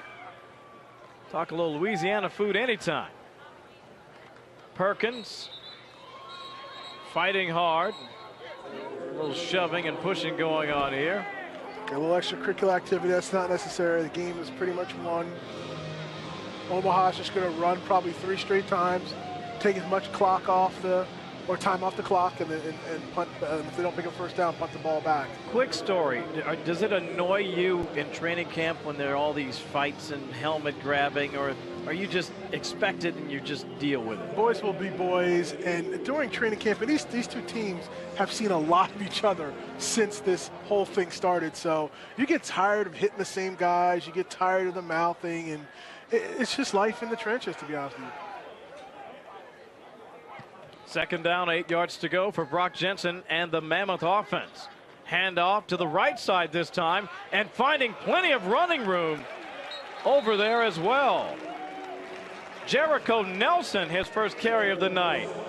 And listen, he's played pretty well on defense. He looked terrific and comfortable there on the offense. Certainly did. Had a little burst. Did a good job vision. He slowed down, let the block happen in front of him, and took it north and south.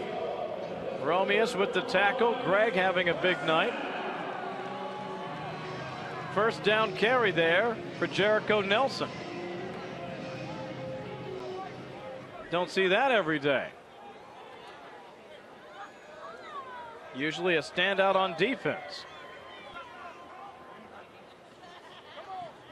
Doesn't get it this time. Oh, what a play by Garrett Wagoner. Not buying the rollout this time, and he shoots the gap and makes the tackle. Nice blitz off the end, went beeline right for the quarterback and made the tackle in the open field. To me, that's a little bit greedy on Omaha's point. They just got to run for a 1st down. No need to even drop back and pass at this point. Could have handed off for another run. Man, was he quick. That was a great. That'll take us to the 2-minute warning in this contest. Quick break. Back with the last couple minutes. Omaha leads. And this league in general. And speaking of big nights, you can certainly say that about Brock Jensen coming on in relief of Jordan Jefferson. 10 of 12, 167, and 3 touchdown passes. Although he took a big loss on that last play. But coming right back with fantastic speed is Jericho Nelson, the Arkansas Razorback. I may have spoken a little bit too soon when I anointed Jordan Jefferson the MVP of the game. I think it's maybe co-MVPs.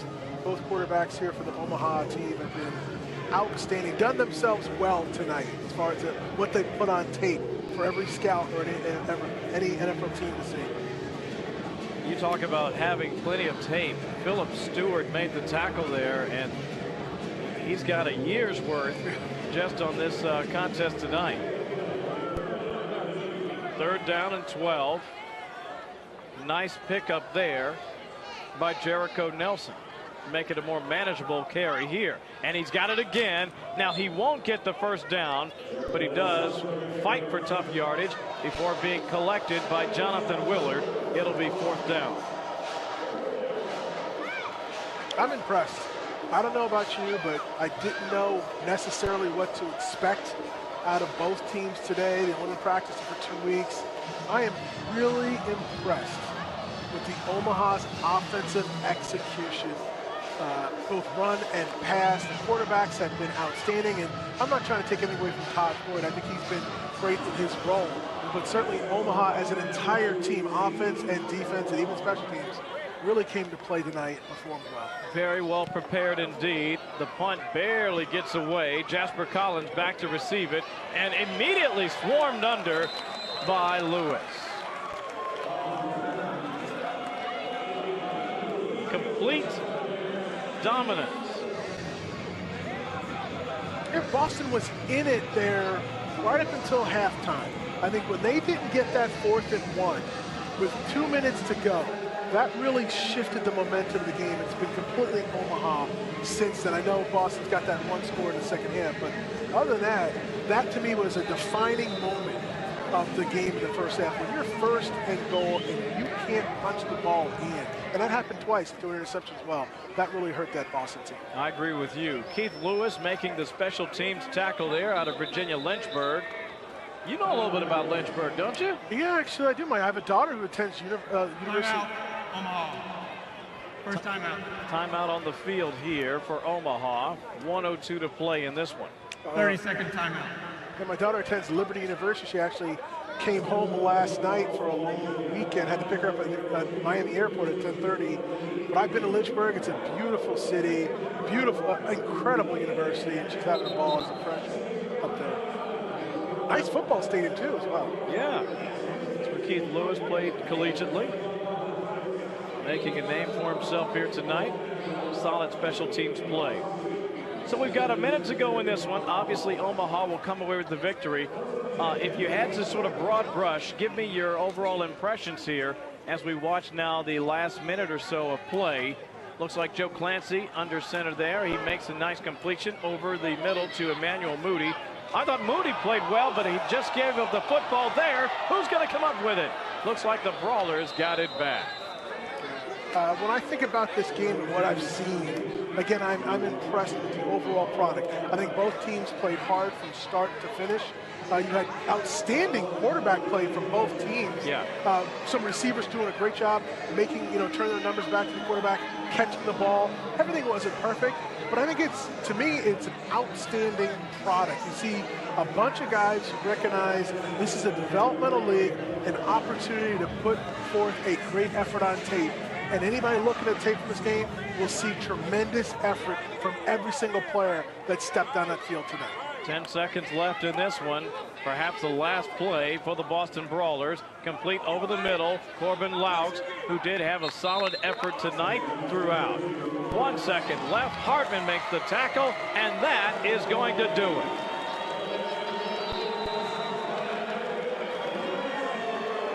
FXFL football. Game 1 in the books, and it's Omaha 41-18. For my partner, Keith Sims, my spotter, John O'Bradford, and my statistician, Mike McGlade. I'm Kevin Cork. We'll be back after a very quick timeout. Don't go away. Game of the week 1 in the books. Omaha wins. For Boston in the game of the week, Harry Chickma joins us once again down on the field. Thank you very much, Kevin. Here with Coach Buda and Jordan Jefferson. Omaha, a winner tonight. Coach, how do you like the way your team played? Well, for the first game, we played extremely well. After only 8 practices, these guys really absorbed a lot. They executed it about as good as you can. We made a few mistakes here and there, but we knew that was going to happen. The first game, I can't say we did not expect this. We expected to score points because we got good skilled people. We got a good offensive line. Our defense made some great 4th down and a goal line stand. I'm pleased. We got a hickey in the W column. Well, you're a local Omaha hero. Congrats. Jordan Jefferson, you look pretty good under center. How did you feel? I feel great, man. It's definitely, was an exciting feeling getting back in action. My guys did such a great job, protecting me and getting up the field. So it was a, very exciting night and a great atmosphere. Well, congratulations. Go enjoy the victory. Omaha winner tonight at home. Harry, thank you. Harry Chickma, thank you down on the sideline. Jordan Jefferson and Omaha coming away with the easy victory, 41-18. And as we look back at this contest, what's the one thing that will stand out to you, Keith Sims? I think it's got to be the quarterback play. That was surprising. Even though we knew the names, Jordan Jefferson, Brock Jensen, Taj Boyd, I didn't expect them with less than 2 weeks of practice to come out and execute at such a high level. To me, they look like they were almost NFL ready tonight here on this field. 22 of 29 through the air, 5 touchdowns, 321 of their 453 yards for Omaha coming by way of passes. It was a great night here inside of TD Ameritrade Park. And don't forget, everybody, we have more FXFL football coming your way. It's Wednesday night. It's Boston at Brooklyn. You can check out the contest 7:30 Eastern Time, 6:30 Central. Be sure to check your local listings. For my partner, Keith Sims, our spotter, John O'Bradford, our statistician, Mike McGlade, I'm Kevin Court. This has been the game of the week in the FXFL. Omaha wins big, 41-18.